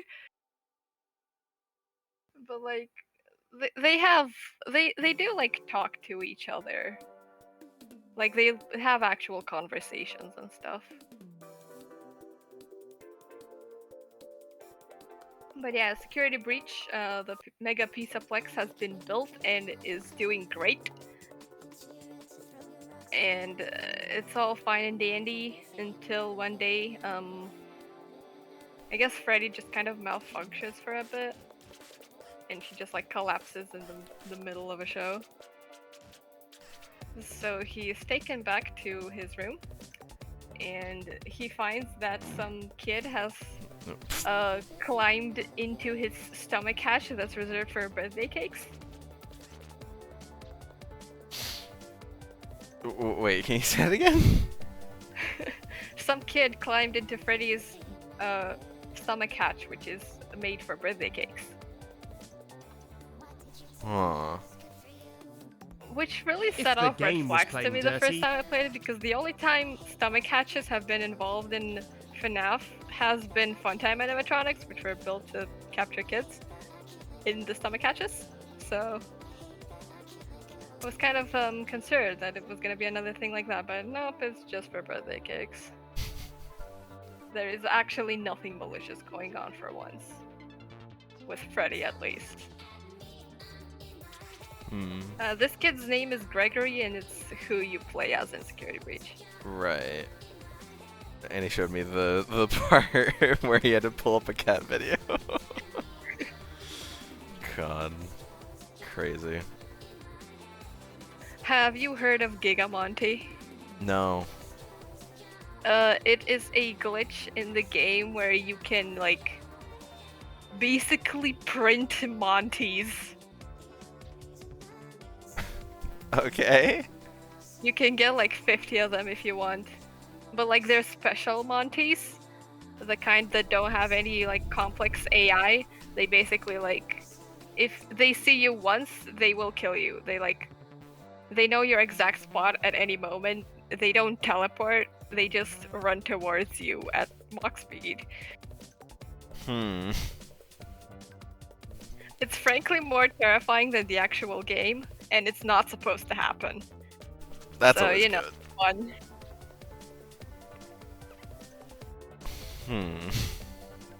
And it's sadly Monty's most iconic appearance.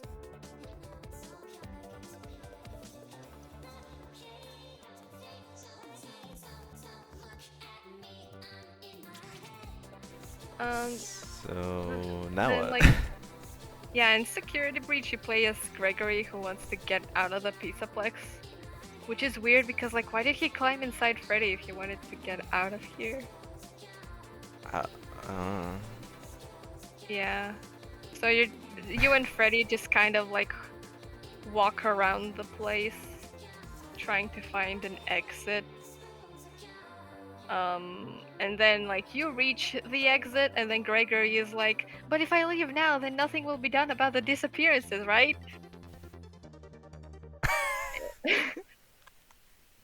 Our reaction was, "What the fuck is he talking about?" That was the reaction of every single person who played the game. Yeah, disappearances of what?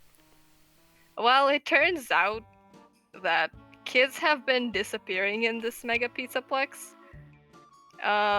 because Vanny has been killing them. Vanity? Vanny. Vanessa. Oh, Vanessa. Yeah. Oh, got it. Yeah. Her alter ego as the bunny lady is called Vanny. Okay.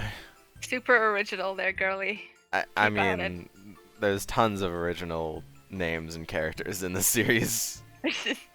Super I mean, original. Michael at least tried. But you got Freddy Fazbear. Freddy Fazbear, he's a fucking bear. Bunny. I mean, it's deep rooted. Michael tried with his aliases, like Well, Fritz yeah, I is guess, an original name. Yeah. Michael tried, but no one else did.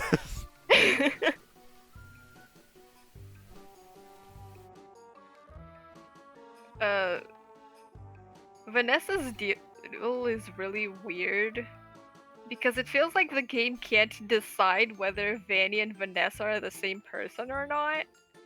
It's like they had ideas for both, tried to scrap one of them, but forgot to get rid of all of the details they had left to clue into the one they tried to remove. So it's just like clues that could lead to both of them, and you just kind of have to like choose for yourself, I guess, which one is canon. Which is stupid. Like, just tell me who this girl is, please. it would have been cooler, in my opinion, if Vanny and Vanessa were different people, because then the nickname Vanny would make more sense. It's someone else trying to frame Vanessa. Yeah, Vanessa's like a security guard, by the way. And she's trying to like find Gregory because you know he's not supposed to be there. But like he doesn't trust her for some reason. Marty's drawing you fast. Wait, really? Where? Top left.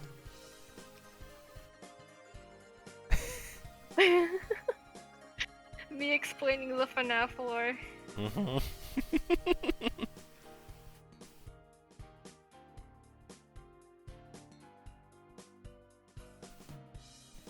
Oh shit, I didn't even talk about Midnight Motorist. Yeah, what's that? Midnight Motorist is a minigame in Pizzeria Simulator. And it is widely debated on what it's about.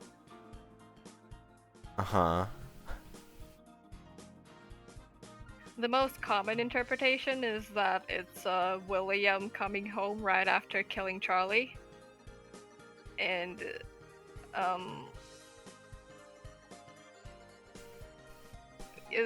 he finds out that one of his children like locked their door and then escaped through the window to some place. And that's kind of where the minigame ends, so people really debate on what the fuck is going on. Golodal said you forgot Monty the Gator destroyed Bonnie? Shut the fuck up, Monty's innocent. He was framed. Framed, I tell you.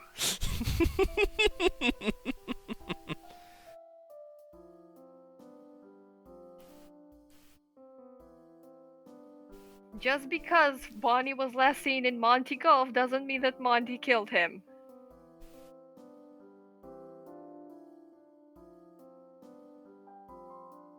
But anyway, back to Midnight Motorist.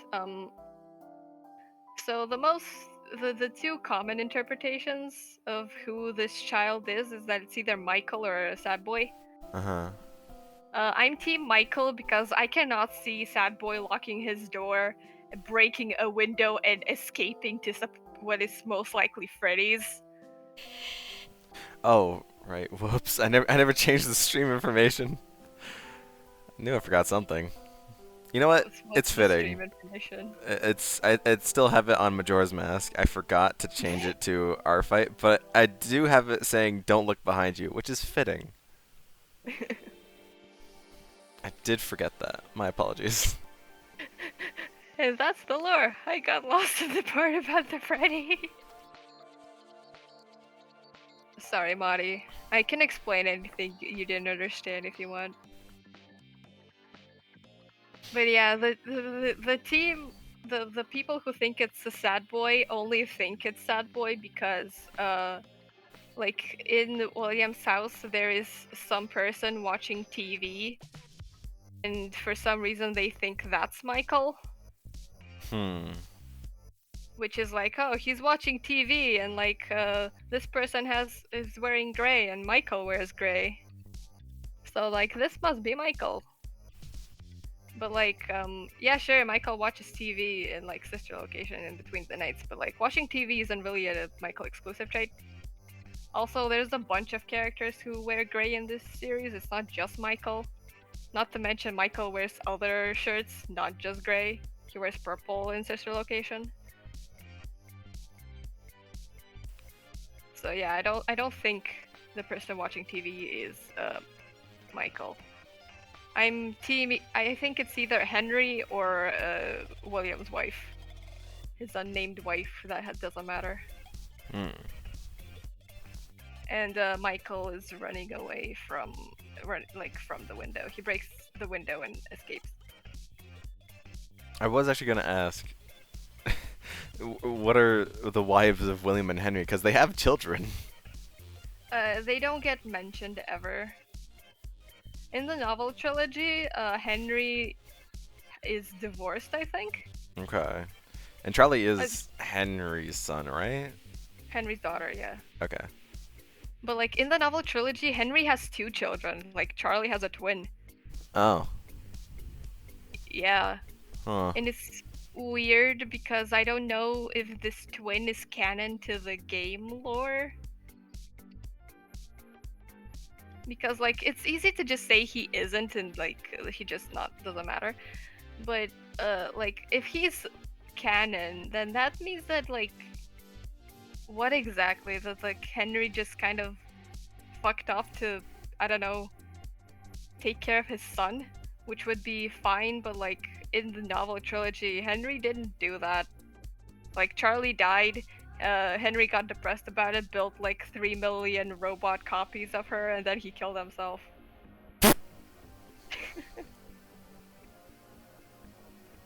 And just let his other child like be alone with his mom. Tell me, Goldu says to tell me why the security breach animatronics tried to kill Gregory.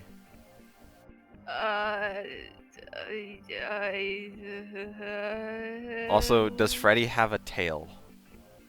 Freddy does not have a tail. Alright. As for why they try to kill Gregory, I mean, I don't really know. People think it's like Glitch Trap infected the animatronics, but I don't know. I can't really find anything to prove that that is a thing that happened. I guess like there's there's one of the other endings in Security Breach that kind of, I guess, could be taken as evidence. Like in one of the endings, it's like the one people thought was canon for a long time. You find that somehow William's body is fine, like it's still in one shape. What? And like, he's just kind of chilling in the basement of the Pizzaplex. The Pizzaplex is built on top of the Pizza Simulator location, by the way. The sister location? No, FNAF 6. Oh, got it. Okay. Yeah, in the basement there's just like William. He tries to like take over Freddy. And I think people use that as like, oh, that means that William is controlling all of the robots.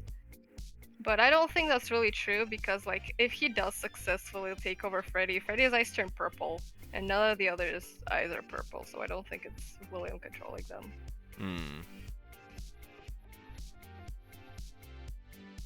I don't actually know why they try to kill Gregory. They just do, I guess. I just really hate him. He is Yeah. trespassing, isn't he? Yeah, So maybe that could be he's it. trespassing, yeah. And he kills them. Yeah. That's all they need. Yeah, he takes their body parts and puts them on Freddy.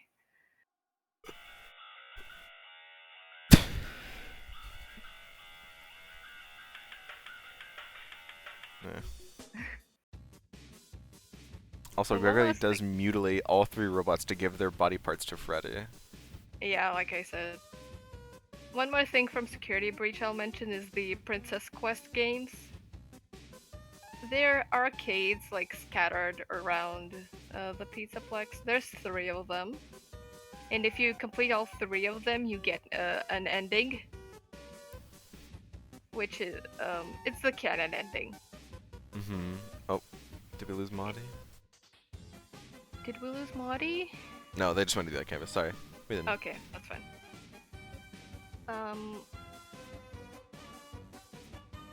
Those Princess Quest minigames, like, if you complete them, get an ending where Vanessa gets freed from Glitch Trap. And Gregory, and Freddy's head go to eat ice cream.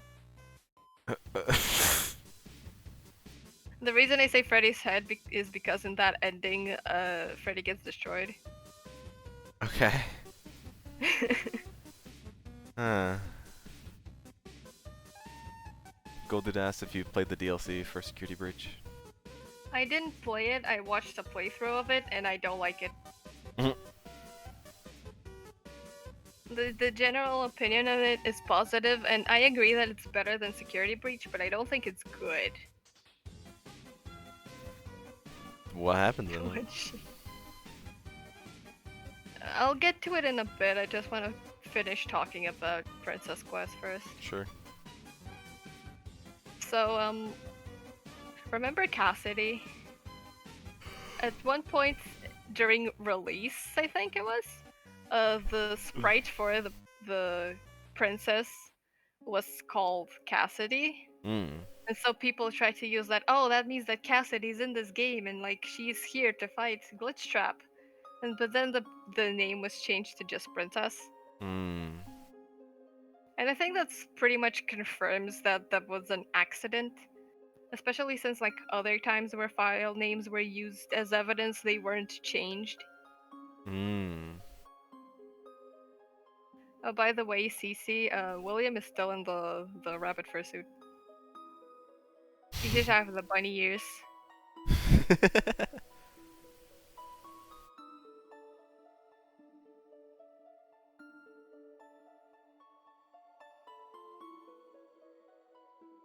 They're sticking upwards, not downwards.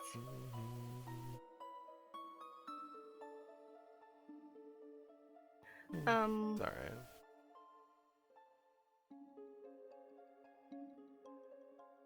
Yeah, the Princess Quest is basically why people keep trying to fit Cassidy into the modern FNAF timeline, I guess. Hmm. Not really timeline, more like era in general. And it's kind of annoying because like she's not there. It's kind of sad for Cassidy. She was there for one game and then just never showed up again. Sometimes just happy. Yeah. I think that's everything I have to say about Security Breach. Mm-hmm. Oh yeah, there was also like, you know, Bonnie being gone.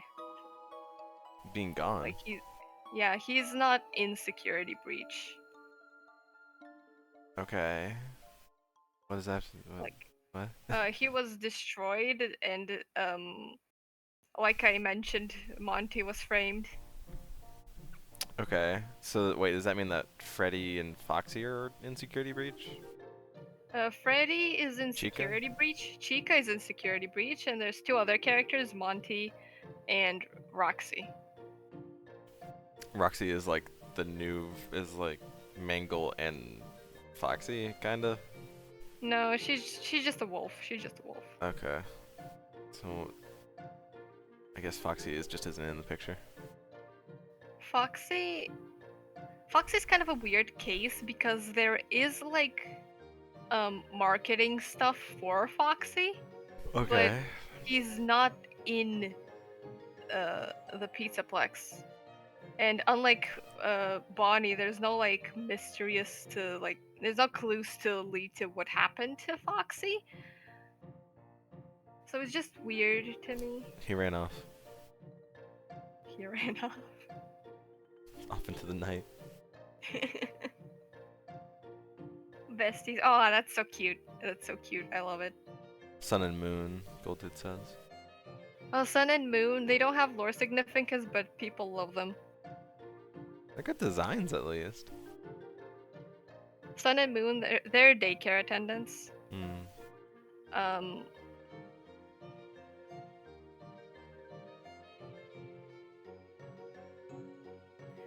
They also do like theater, I think.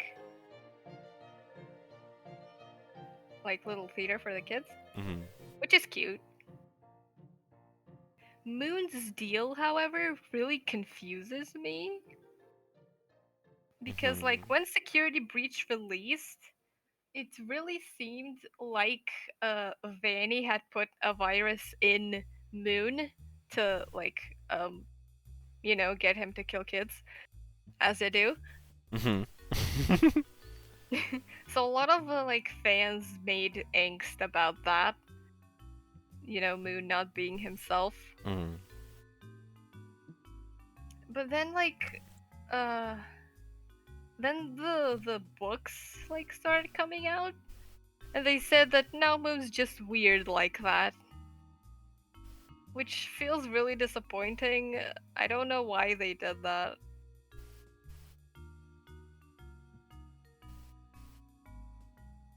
And then Ruin came out and just solidified that Moon is just like that for no reason.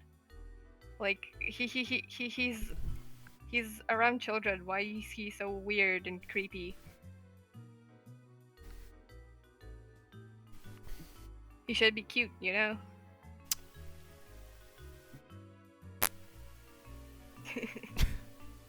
Moon was done dirty by the game. Mm. Sun also doesn't have much to his name in the games. He's really fun, I think, but he just doesn't have a lot of screen time.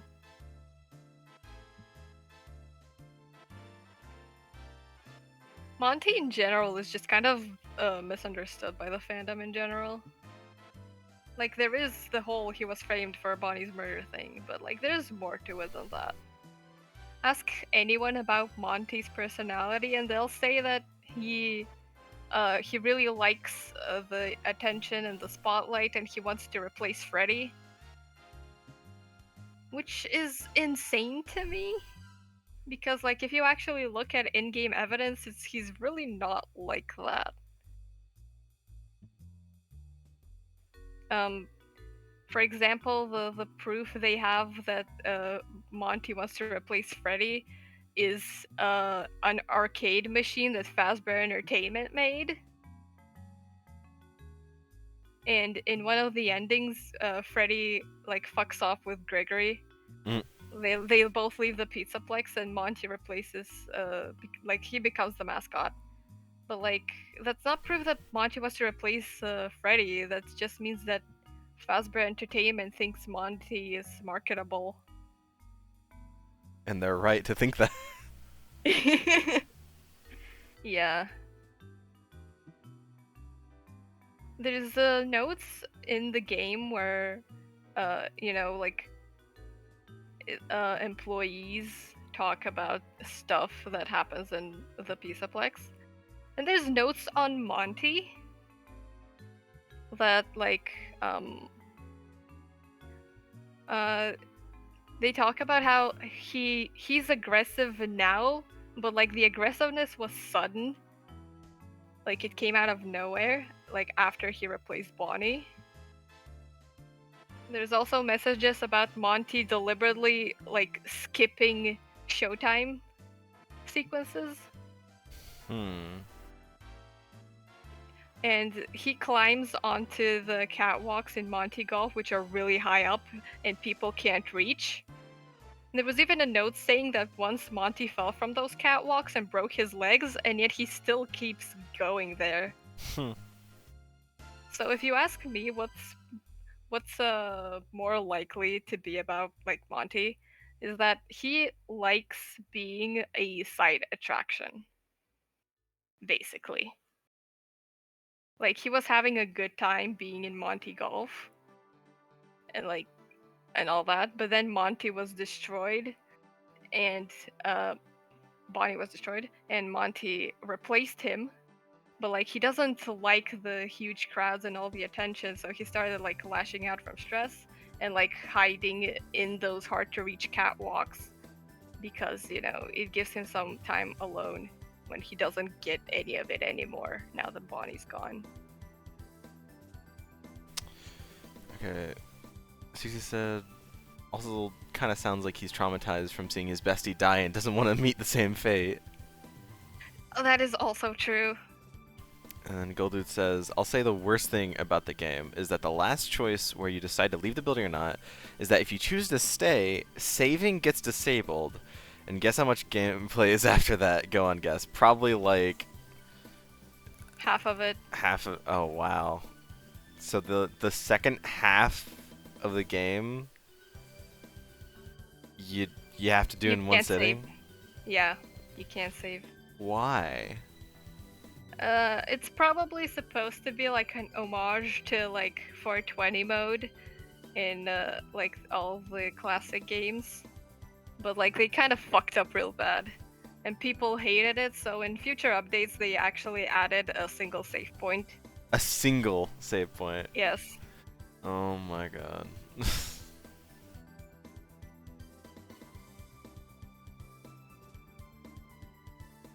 I think this is my favorite canvas. Just look how stupid it is. It's very stupid. CC's been doing amazing by doodling all CZ this. has been, yeah, CZ has been carrying the visual side of this FNAF podcast. Pretty much, yeah. It is honestly making it easier to remember and understand everything. Because there's so I'm like just listening and trying to take in and process all this information has been tiring on my end. I can't even imagine. I'm so I sorry. can't even imagine how you feel. I mean, I've been a fan of Five Nights at Freddy's since like 2015. So everything I've been talking about has kind of been happening in front of my eyes. Fair. So I just had it a lot easier because it's like small bits of information at a time instead of this whole thing being dropped on me all of a sudden. Right. Also, if you accidentally revisit places or go to them out of order, saving gets borked. That yeah, if you go to the wrong place at the wrong time, the game gets confused about what time it's supposed to be and like What a and, good game. Like, some events just you can't do because the game thinks it's too early or too late for them, and just kind of get soft locked like that. Like it wants you to repeat an event you've already done, so you can't repeat it, but you can't continue because you're supposed to do that event again. Wow.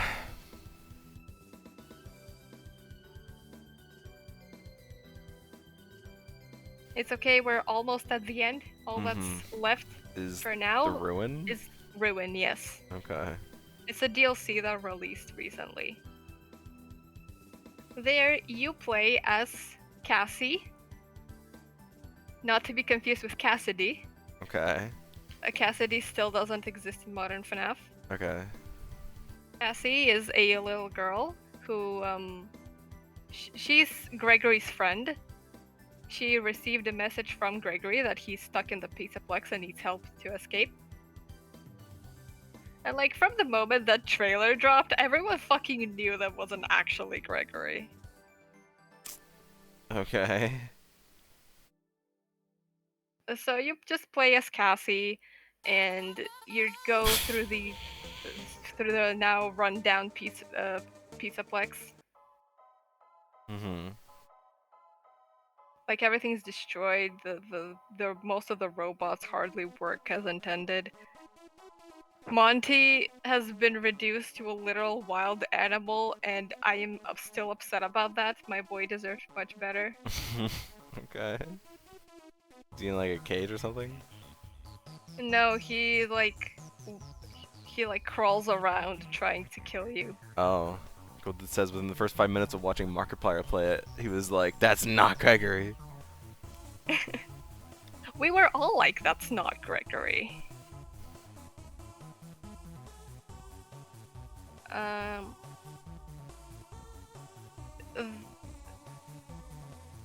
In Ruin, you get this mask, the AR mask, which is actually Vanny's old mask. Remember Vanny? She was important once. Cassie, help! It's spelled with an I-E. Not a Y.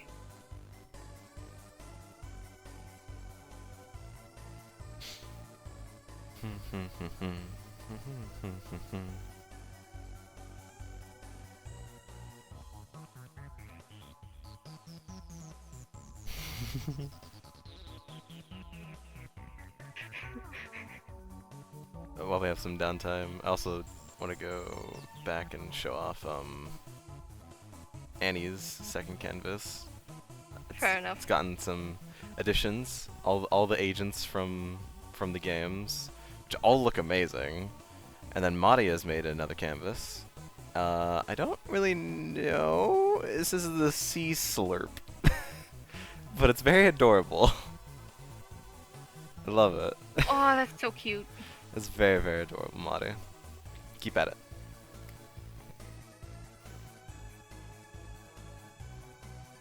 Okay, so back to Ruin DLC. In this AR world, like it like physically changes the real world technically. Mm-hmm. Like you can go through objects and different objects appear in the AR world. But like if you take off the mask, reality goes back to normal. It's really weird. I don't know. That's not how AR works. You're right. It's not, but that's okay. I can accept that. Yeah. There is this thing. There's this rabbit thing. Everyone just calls it, what was it called? Mexus? Golden Minnow. I think it was like this. Mexus? Mexus. Like that. Okay. Because like to get to Gregory, Cassie has to like disable these security nodes, and Mexus doesn't like that, so it tries to get her to stop. Mm-hmm. So he's just kind of like the main villain for most of the DLC. So like she avoids him. You meet Sun and Moon again at one point, but like they're pretty broken down. It's pretty rough.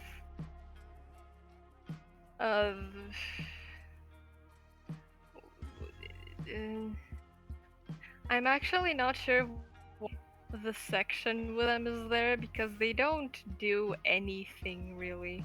Mm. Like you go there, you do their little section, then go back the way you came. So it really feels like it was added there just because people really like the Sun and Moon. Probably. You know, gotta throw some fan service here and there. Monty with a little leash. Free my mans. Free him, he doesn't deserve it. This is the Monty protection zone. If you hate Monty, you will be shot on sight.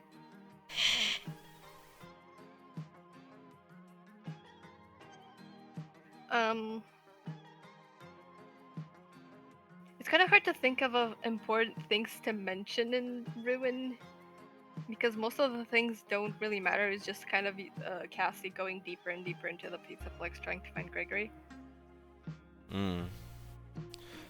Jay's here.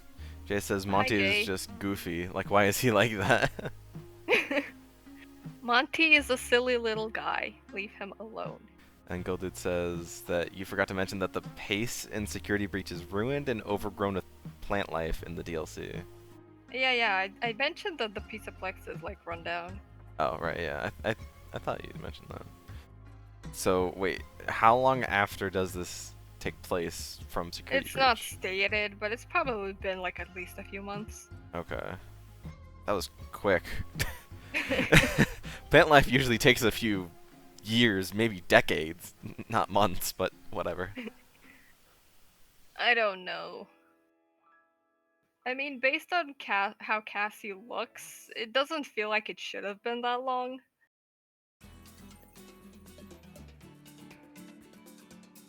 But I don't know. It's not really stated, which just been a while. Mm-hmm.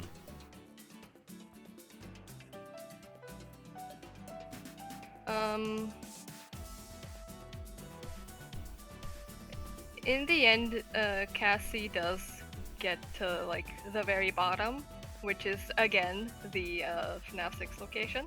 Mm-hmm. You see Candy Cadet. I like Candy Cadet.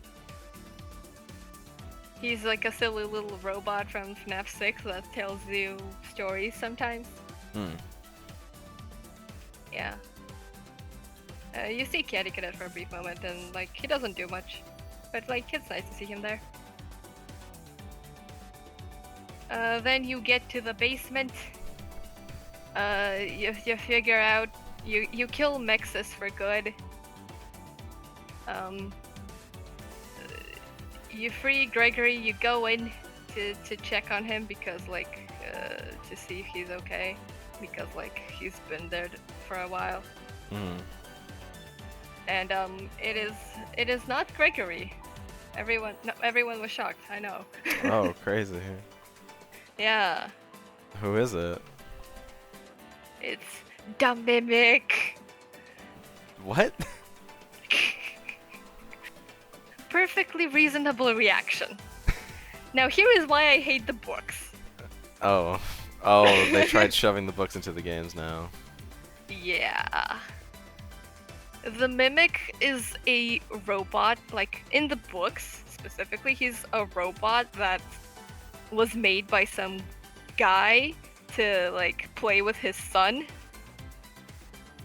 But Okay. like the dad didn't have time to play with his son, so he just like made this robot to like copy him. So like they that was going on for a while until the kid got run over by a car.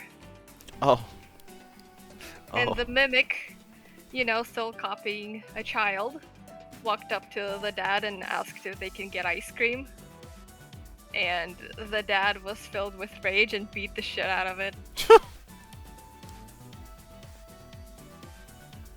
He thought he destroyed it, but he didn't. All he achieved was teaching the Mimic the power of violence.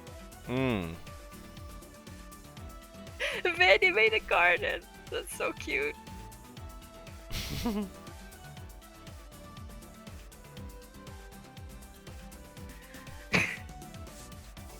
So like after the guy beat the shit out of the Mimic. This guy is actually a stand-in for Henry, by the way. So it's heavily implied that Henry actually built the Mimic. Okay, so Henry built both of the Mimic and the puppet for Charlie. Yes. Got it.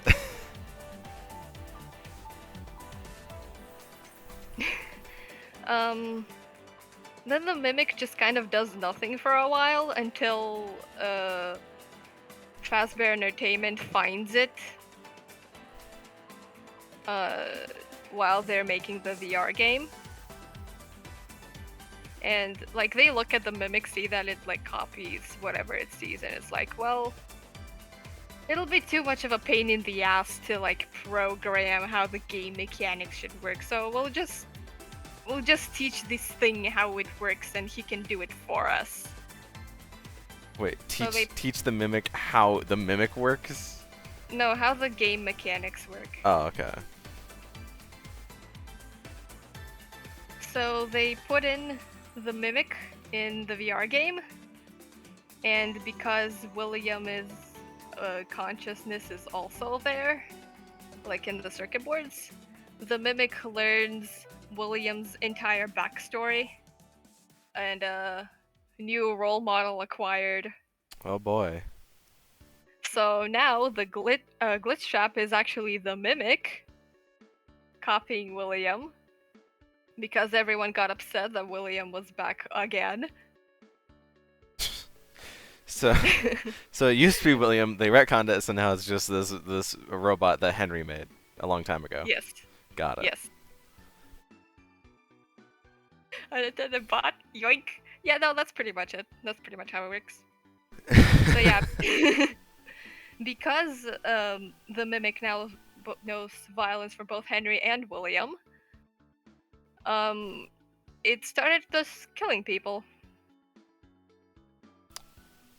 Started killing people after the DLC, or is the reason why Before Gregory. the DLC. Before so Mimic is the reason why Gregory went into the place because of the kids Supposedly, yes. because the kids are getting killed by the Mimic. Supposedly, yes. Okay. And that's the end of the DLC, or? The end of the DLC. Yeah, it's Cassie finding the Mimic and it tries to kill her. And like you can tell that this thing's role model is William because like they do literally the exact same thing. They find a child that's easy to manipulate.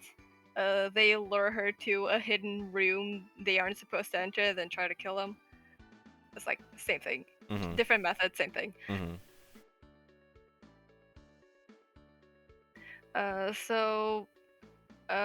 Then Cassie gets contacted by the real Gregory, and he like helps her get to an elevator to escape the Pisaplex.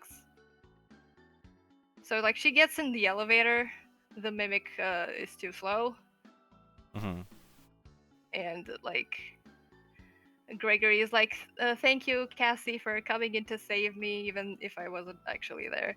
I really appreciate it, but I'm gonna have to let you die, actually." And then he drops the elevator. What? I mean, She knows too much? it's not exactly that.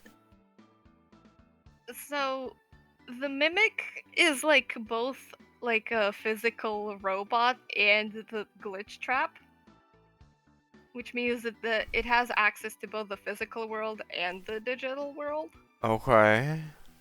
And like, when Cassie got the AR mask, it like inserted a chip into her brain.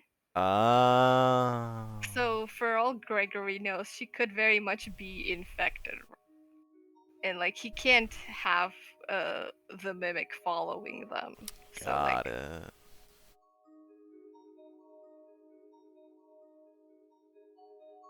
And he says that there's a cut during the transmission, so it's theorized that Gregory got interrupted? oh yeah, that is a thing. Like, while Gregory is talking, he gets like interrupted for a second with like the speaker sound effect. With some people think that's like, oh, that means that the mimic cut Gregory off and is like speaking instead of him, and the mimic dropped the elevator. But I don't know. I kind of like Gregory being the one to drop the elevator. Feels more in character since like, That makes sense. yeah, Both make sense. And yeah. so Cassie is dead. No, it's implied she survived. Oh. Yeah, she fell very deep into the underground, I guess. We don't know what exactly she's going to find. We'll see at some point, maybe. Another DLC or another game? Another game. There was a teaser for Help Wanted 2. Ah. So we'll probably learn stuff there. It's Gregory that's been doing this, not Freddy. Close enough. That's alright. Yeah, it's Gregory, but I like Gregory being represented by a Freddy. It's really funny. I mean, Gregory does spend a lot of time inside of Freddy in Security Breach, doesn't he? Yeah. Oh yeah, you also can find Bonnie's corpse in Ruin. And like, based on the damage he has sustained, I really don't think Monty could have done that. Is it in Monty's room? CCS? No. No, it's in a side room in Bonnie Bowl.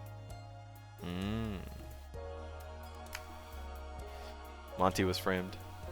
Monty was framed, that's what I'm saying! Which is funny, you could say that about about this game, but you can also say that about 13 Reasons Why.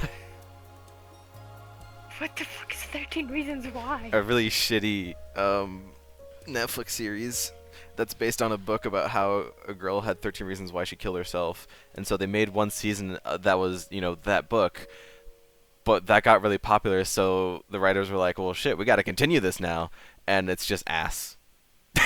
After that. There's a kid named Monty, he gets framed for murder and then dies in prison. Wow. Yeah.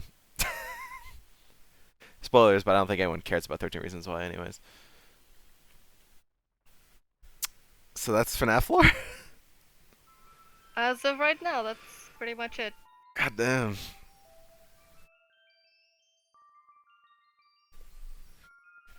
Ugh.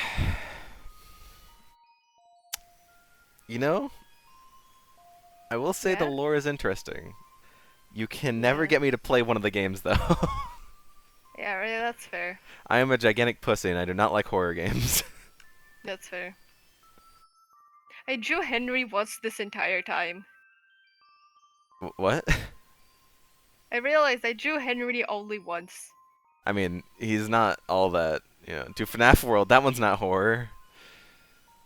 Yeah, it's not horror. It's an RPG. It's a shitty RPG, but an Yeah. RPG nonetheless. It's like, it's not worth my time. I mean, it's still fun. It's just really weird. It's not exactly turn-based, but it kind of is. Like, whose turn it is kind of completely random. Hmm. As an RPG, like the RPG elements are kind of weird, but aside from that, it's fun to just like fuck around. Hmm. Isn't, like, Scott Cawthon himself in that game or something? Kind of. One Night at You can- Flumpty's. What's that? That's a fan game, but we don't talk about that. I guess there's one FNAF game I'll play, and that's Day Shift. I might play that at some Yes. point, but I support playing Day Shift. I don't know. Probably not anytime soon. Maybe later. But FNAF World pokes fun at itself by having things like jump scares being attacked at Starls and Sun's enemies for a bit too. I do remember hearing and like seeing a little bit of that. Yeah. The best way to play FNAF World is to use the secret little entrance to the Halloween part of it to get all the characters there, and then just destroy absolutely everything because those characters are OP as fuck. You think Scott would realize that problem, but I guess he also doesn't care. It's a free game that he. No, he did it on purpose. He did it on Oh, purpose. okay. Speaking of, what the hell is Scott doing now? He retired, I think. Okay. Like, he's helping with the movie, and I think that's about it. I think he might be writing the books.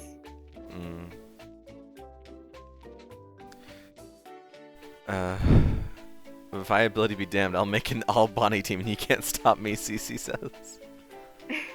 I'm pretty sure you can make an all Bonnie team. Like, there's classic Bonnie, there's toy Bonnie. If you count Springtrap as a Bonnie, you can use him too. Spring Bonnie is separate from Springtrap, but I've never really gotten a Spring Bonnie.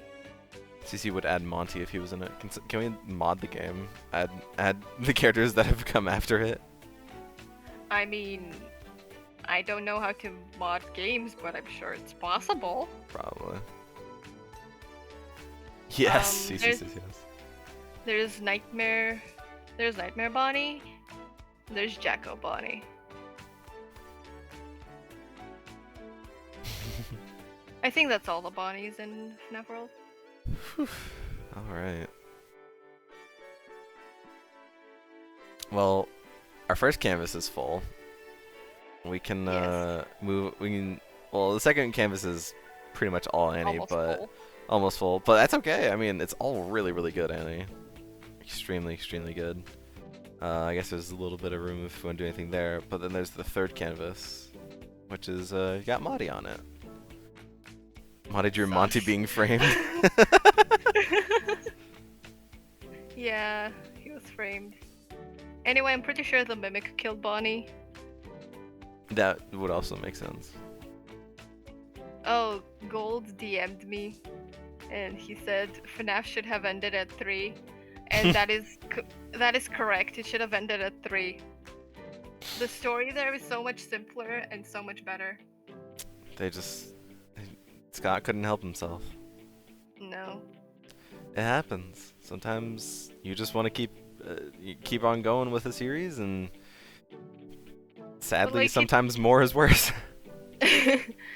He could have just like started a different story. He didn't have to continue the already finished story. Sure, but like, it's the same reason as to why I forget his name right now, but the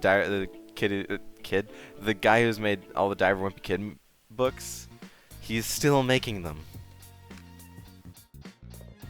still. I mean, isn't that series just about Jeff kid Keighley. writing about like some random events that happen in his life? Jeff Keighley, Jeff Keighley or Jeff Kinney? Yeah, either Jeff Kinney or Jeff Keighley.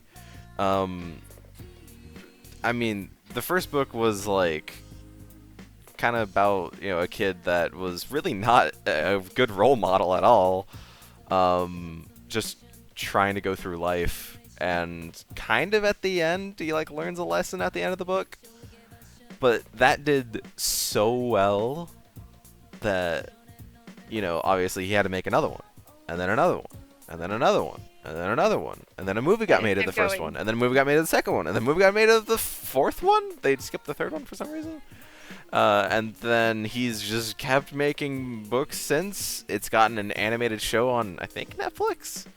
And he's on book, I think, either 15 or 16. Damn. Of the same family, same cast of characters. It's just, whenever you find a story that is that successful, you really do have only two options. Either try and make another series that very well could not be nearly as successful, even if your name is tied to it, or continue the series and continue making money off of the same series because people know and expect what that series is and what it holds, so they want to go to there. I mean, I'm sure you can probably find tons of other artists, you know, writers, whoever, that have gone off to do other series and they just aren't as successful even with their name tied to it. Like Brian Lee O'Malley, the creator of Scott Pilgrim comics, after he was done with those 6 books, he went off to make Snot Girl, which who knows what that is, right? But that's just kind of, you know, it's just kind of how it is. you can make a different series, but it's not going to be nearly as popular. So if your only way of making money is that series, then by God, are you going to ride it until it can't go anymore? I forgot about the illusion discs. Yeah. If a cash cow is primed and ready, it's stupid to let it starve, you know? That's, yeah, CC says. Before today, I end up with some ridiculously convoluted lore because I did too many sequels to the same game. Remember Bendy and how the creator tried to do another series, but the other series bombed ultra hard to the point he wiped it from Steam and pretended it never existed? I didn't even know it existed. What? This is the first I'm hearing of that. Just went full hog on merch But and to everything. be fair, in the I never was too much into Bendy. I liked the first 2 chapters and then just kind of became too stupid for me. It's about a little cowboy puppet in an evil puppet show thing. I liked when the Bendy fandom like took the little character and like wrote stories about him becoming real and the entire studio adopting him. I don't care about any of the Bendy lore. I just want a silly little guy. Say little guy. I think I drew Bendy once. like one of my old traditional ones. I remember I think I played the first game. Oh, here's something CC probably doesn't know. So I played the first game for CC, and then I learned of a glitch that you could do where it was like Bendy's supposed to like pop up and start chasing you, but if you turn around and just walk backwards, where Bendy's supposed to pop up, he just won't. I think I learned of that, and I showed CC, and I tried playing it off as like, oh, I was just too scared to look at in that direction. So I lied to you, CC. I'm sorry. Like 6 years ago. I'm currently on Tumblr trying to find more details about the brand new FNAF 4 retcon. And the posts I'm seeing are wild. What do you mean William Afton locks a child in a gas chamber for 10 years in the new Tales of the 10 years? 10 years, Jesus Christ. Am I losing my mind? I'm so dumbfounded I just keep like laughing. What do you mean he locks a child in a gas chamber for 10 years? What do you mean? How am I supposed to grapple with this? What the hell is this post?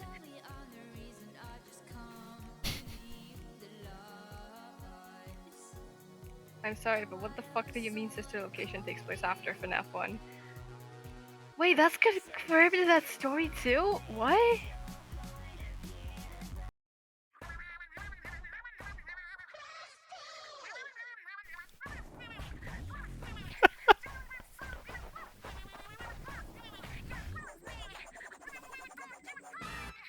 Oh my god, that is the longest hell ask.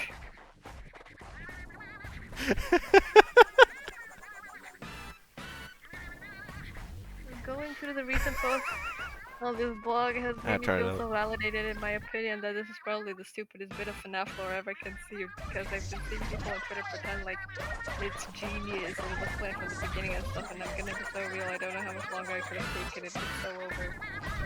This is the stupidest thing they've done so far because it's not out there enough to be completely deniable. For example, Springtrap and Frag. And we're just going to have to accept it and accept that people are gonna be using this to explain lore shit for the rest of time. This is fucking awful. I hate the illusion discs, but the explanation for FNAF 4 is right there. If you don't want it to be a nightmare, we literally already have an explanation. Why the fuck do they think it would be a good idea to introduce hallucinogenic gas chambers into FNAF? Yeah, that is a good question. Why did they introduce hallucinogenic gas chambers when they already have the illusion discs?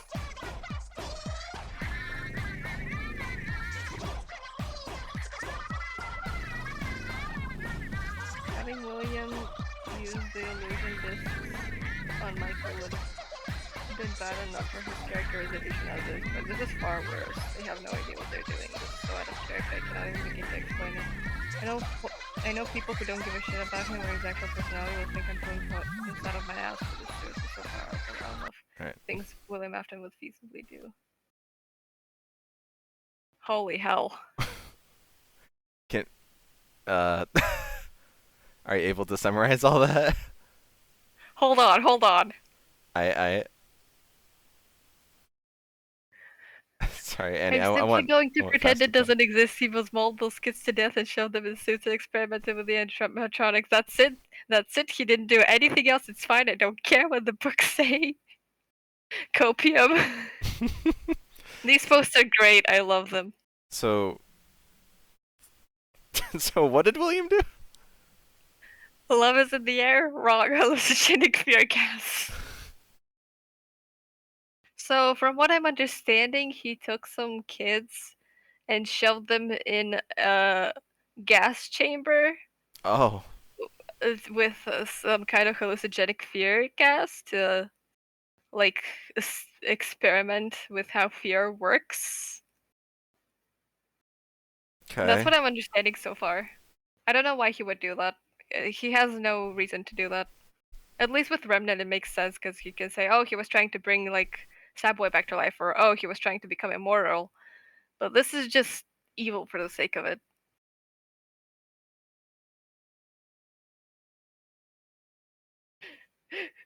Me resurrecting to see the fall of William Afton again.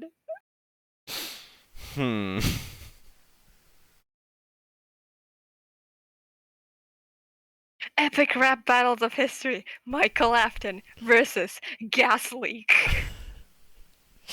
God. We got the torture labyrinth tomorrow. What? We gotta get tortured for eternity tomorrow. Oh, okay. FNAF 4 lore.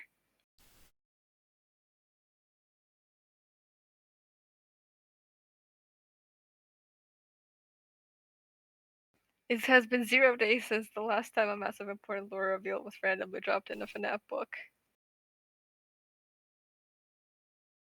Did I tell you that Charlie is a robot in the novel trilogy? Nope.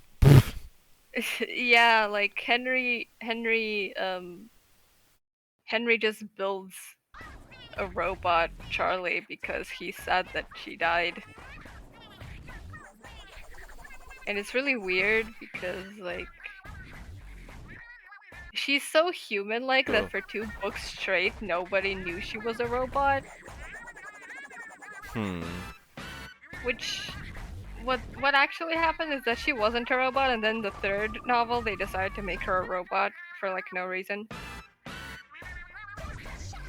Oh, okay. Good night, Marty. Good night, Marty.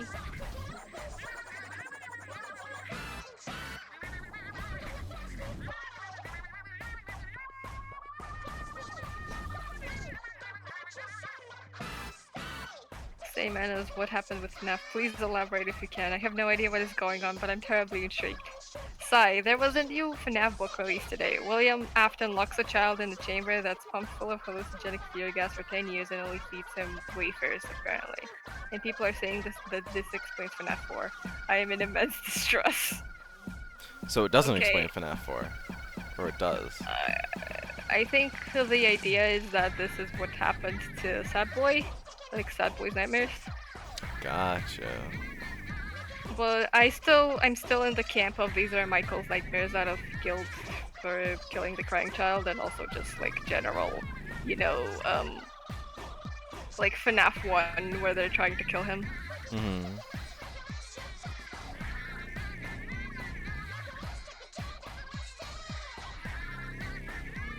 Five Nights at Freddy's 4 2015. Idiot child detected through the toxic gas.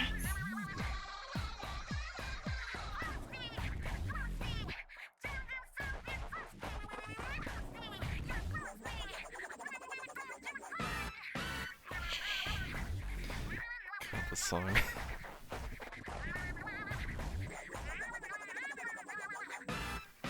I'm taking William Afton away from the steel wool until they can probably write him, which is never. Mood, if I wrote William Afton, he would be better.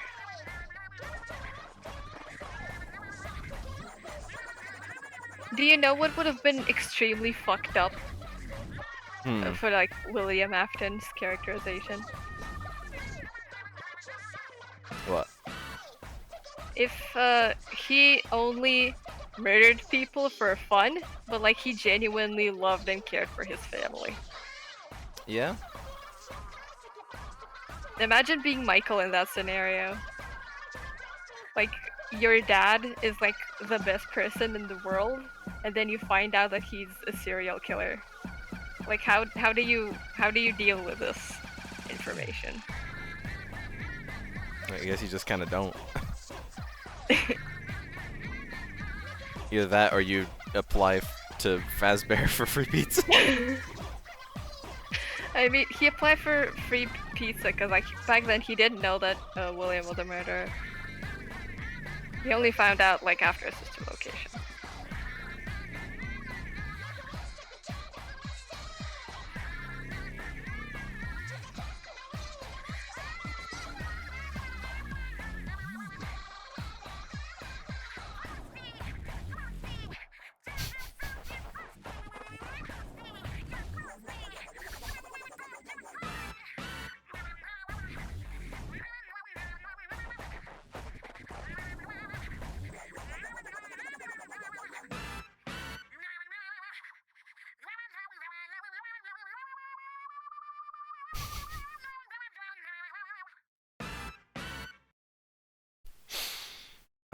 Such a good song.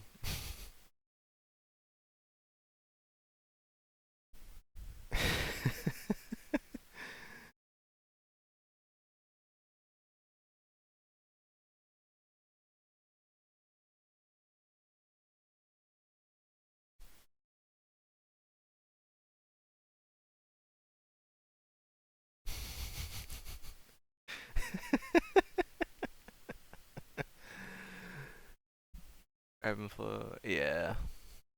Alpha just really good. He has a mouthful of sharp teeth. Who thought that was a good idea after multiple separate robot biting kids incidents? Just, you know, maybe Not only kids, also adults. maybe they could try and recreate it for the funny, CC, you gotta remember it's for the bit. It's for the bit. It's for the bit. Oh man. Oh yeah, this isn't really all that important, but Cassie's favorite robot is Roxy. Ah. What about you? What's your favorite robot? That's a good question. I mean, Back in like 2015, it was definitely Foxy. But now I think I'm leaning more towards the puppet. Ah. Any particular reason?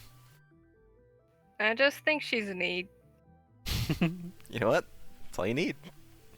Yeah. Also, Charlie was robbed, like in general. She deserved better.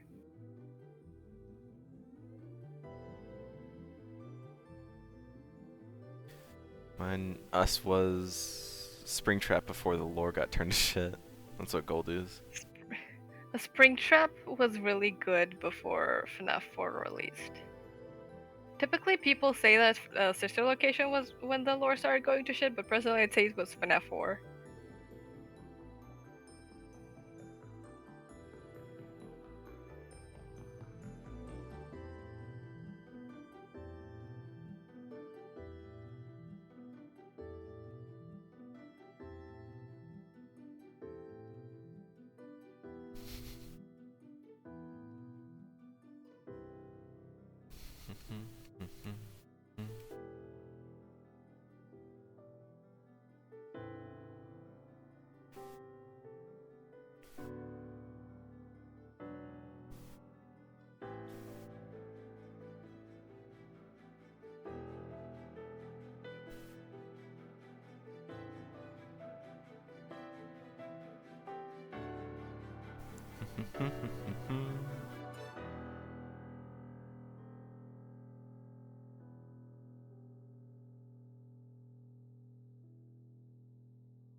Also, I just want to say that like a lot of the lore I just accepted, and that's because I've gone down the Kingdom Hearts rabbit hole.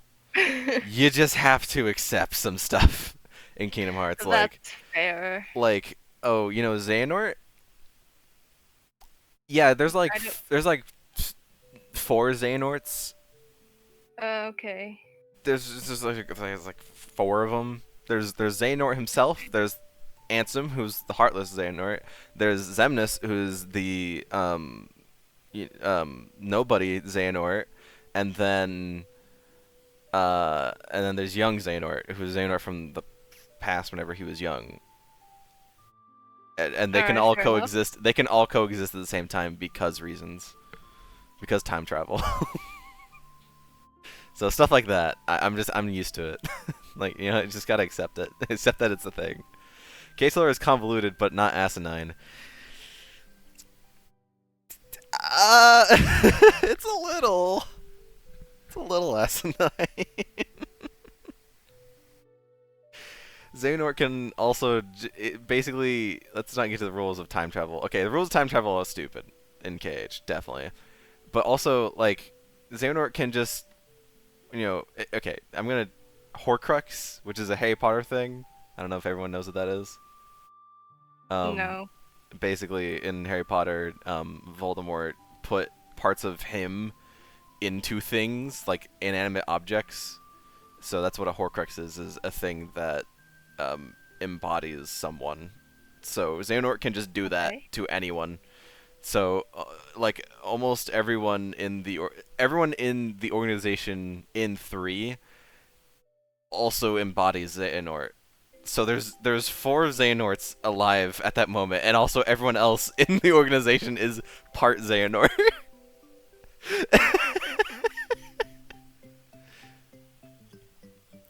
And Cece says, when a person dies, they turn into their body and their heart, and if those 2 die, then the dead person comes back to life. Xehanort just died, refused, then used time travel to grab the body and heart versions before he refused, and also his teenage self, because why not? That's true. Yes. Okay. Just stupid lore reasons like that. Okay. And Xehanort also is the main bad guy, by the way. Alright. Okay. See, you just have to accept it. You just have to. You can't question it because there is no questioning it. You just have to accept it. It's just. Yeah, I can accept that there's 2 purple guys in FNAF. I can accept whatever you just said. Yeah, exactly. There's sometimes in a series, you just gotta accept that that's how it is. Yeah. Move on. Otherwise, you're gonna be stuck on it. Yep. Oh man. Hey, Gold Dude. Have you seen the new Exit interview?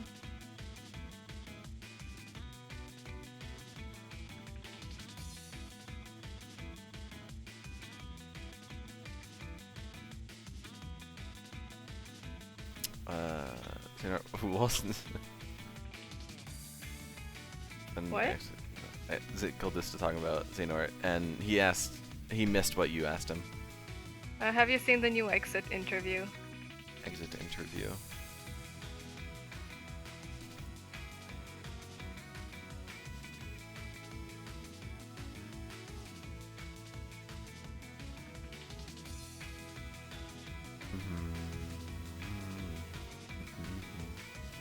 For PB? Not yet.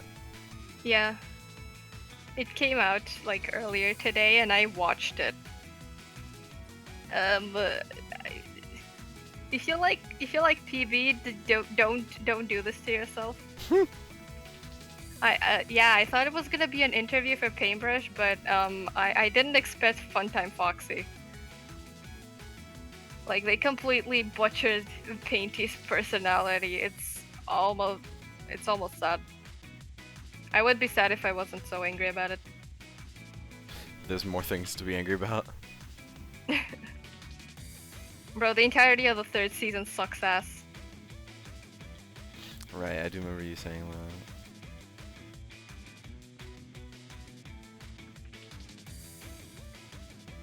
Oh yeah, they also had Paintbrush say that the Bright Lights was their favorite team. Like, shut the fuck up.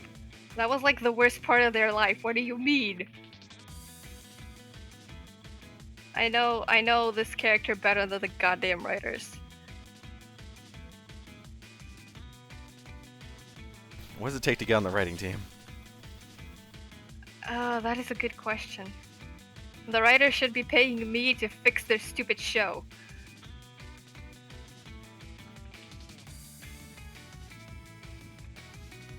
I just hope that when they go back to season 2, it's actually good. Cause like, if episode 15 turns out to be garbage, I don't know if I'll watch episode 16. I miss when Inanimate Insanity was good.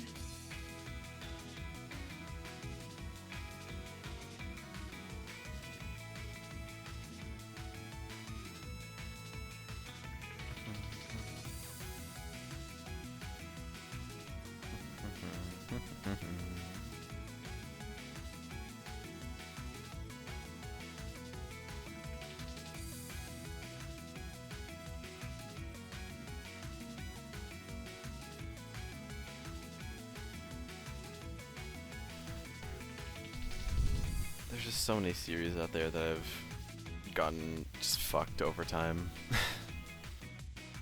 Yeah. It's Golden Freddy CC. It's Golden Freddy CC. That's adorable. Oh, is it because she's sad boy? I guess so. The crying You know child? what? Yeah, that makes sense.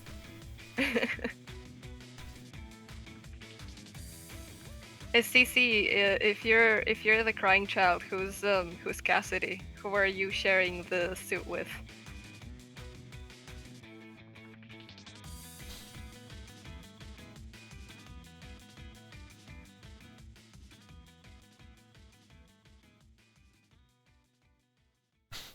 Speedline. Speedline? He's in there too. Speedline is Cassidy?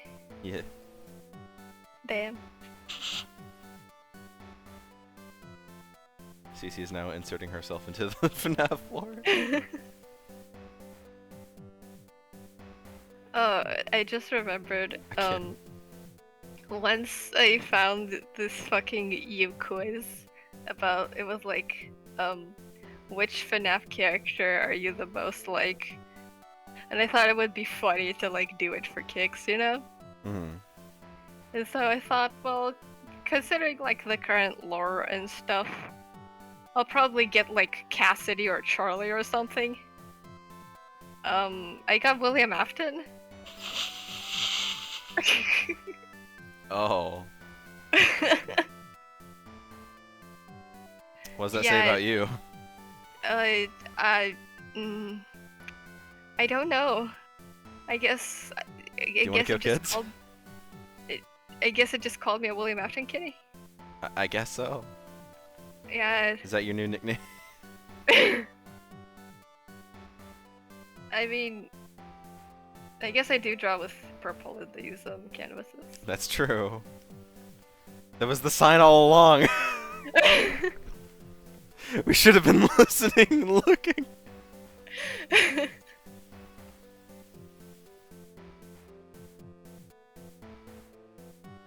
Listen, I can't be a William Afton kitty because unlike him, I'm not a complete moron.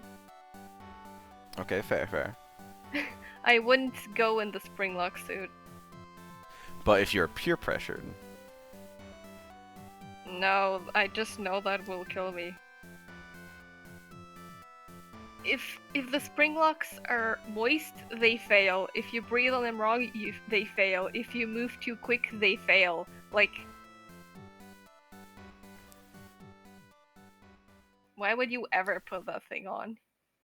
put the thing back where it came from. And just burn it. Just burn it. Burn it.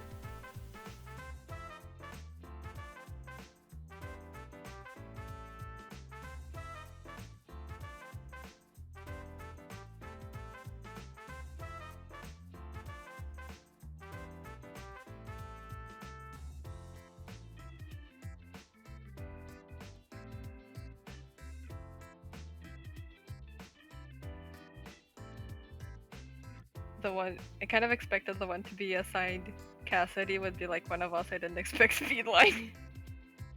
Speedline was the one that came into my head. I don't know. Could be Oh wait, anyone you? else. You said? I said Speedline. I don't know. Oh, I thought you were reading what CC said. Oh no, yeah, I said Speedline, so it could be anyone else. It's up to CC. I asked CC. Why did you answer? You meanie. Sorry.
Is that Marty?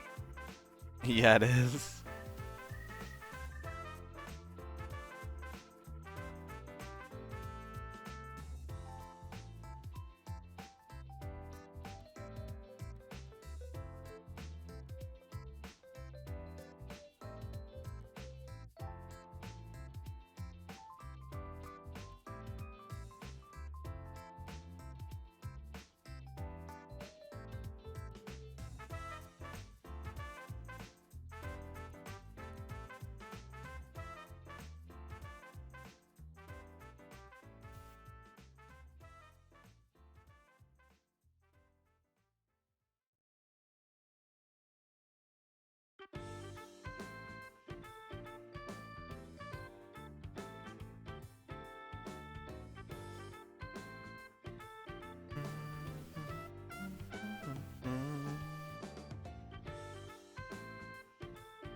So, how much longer do you think you would have been talking if we went game by game instead of in order? I don't know. I think right about now we would have reached Pizza Sim. Oh my god. I don't know, I kind of skipped over like a lot of smaller details. Right, I assume. But like if we went game by game, I would have talked about them. Right. Like the fuckers who believe Midnight Motorist isn't about the Afton family. Like what? It's pretty obvious that it is. Yeah, because the Afton family are the only characters that matter. If it's not them, then there's literally no point to showing us this. It could just be for the funny.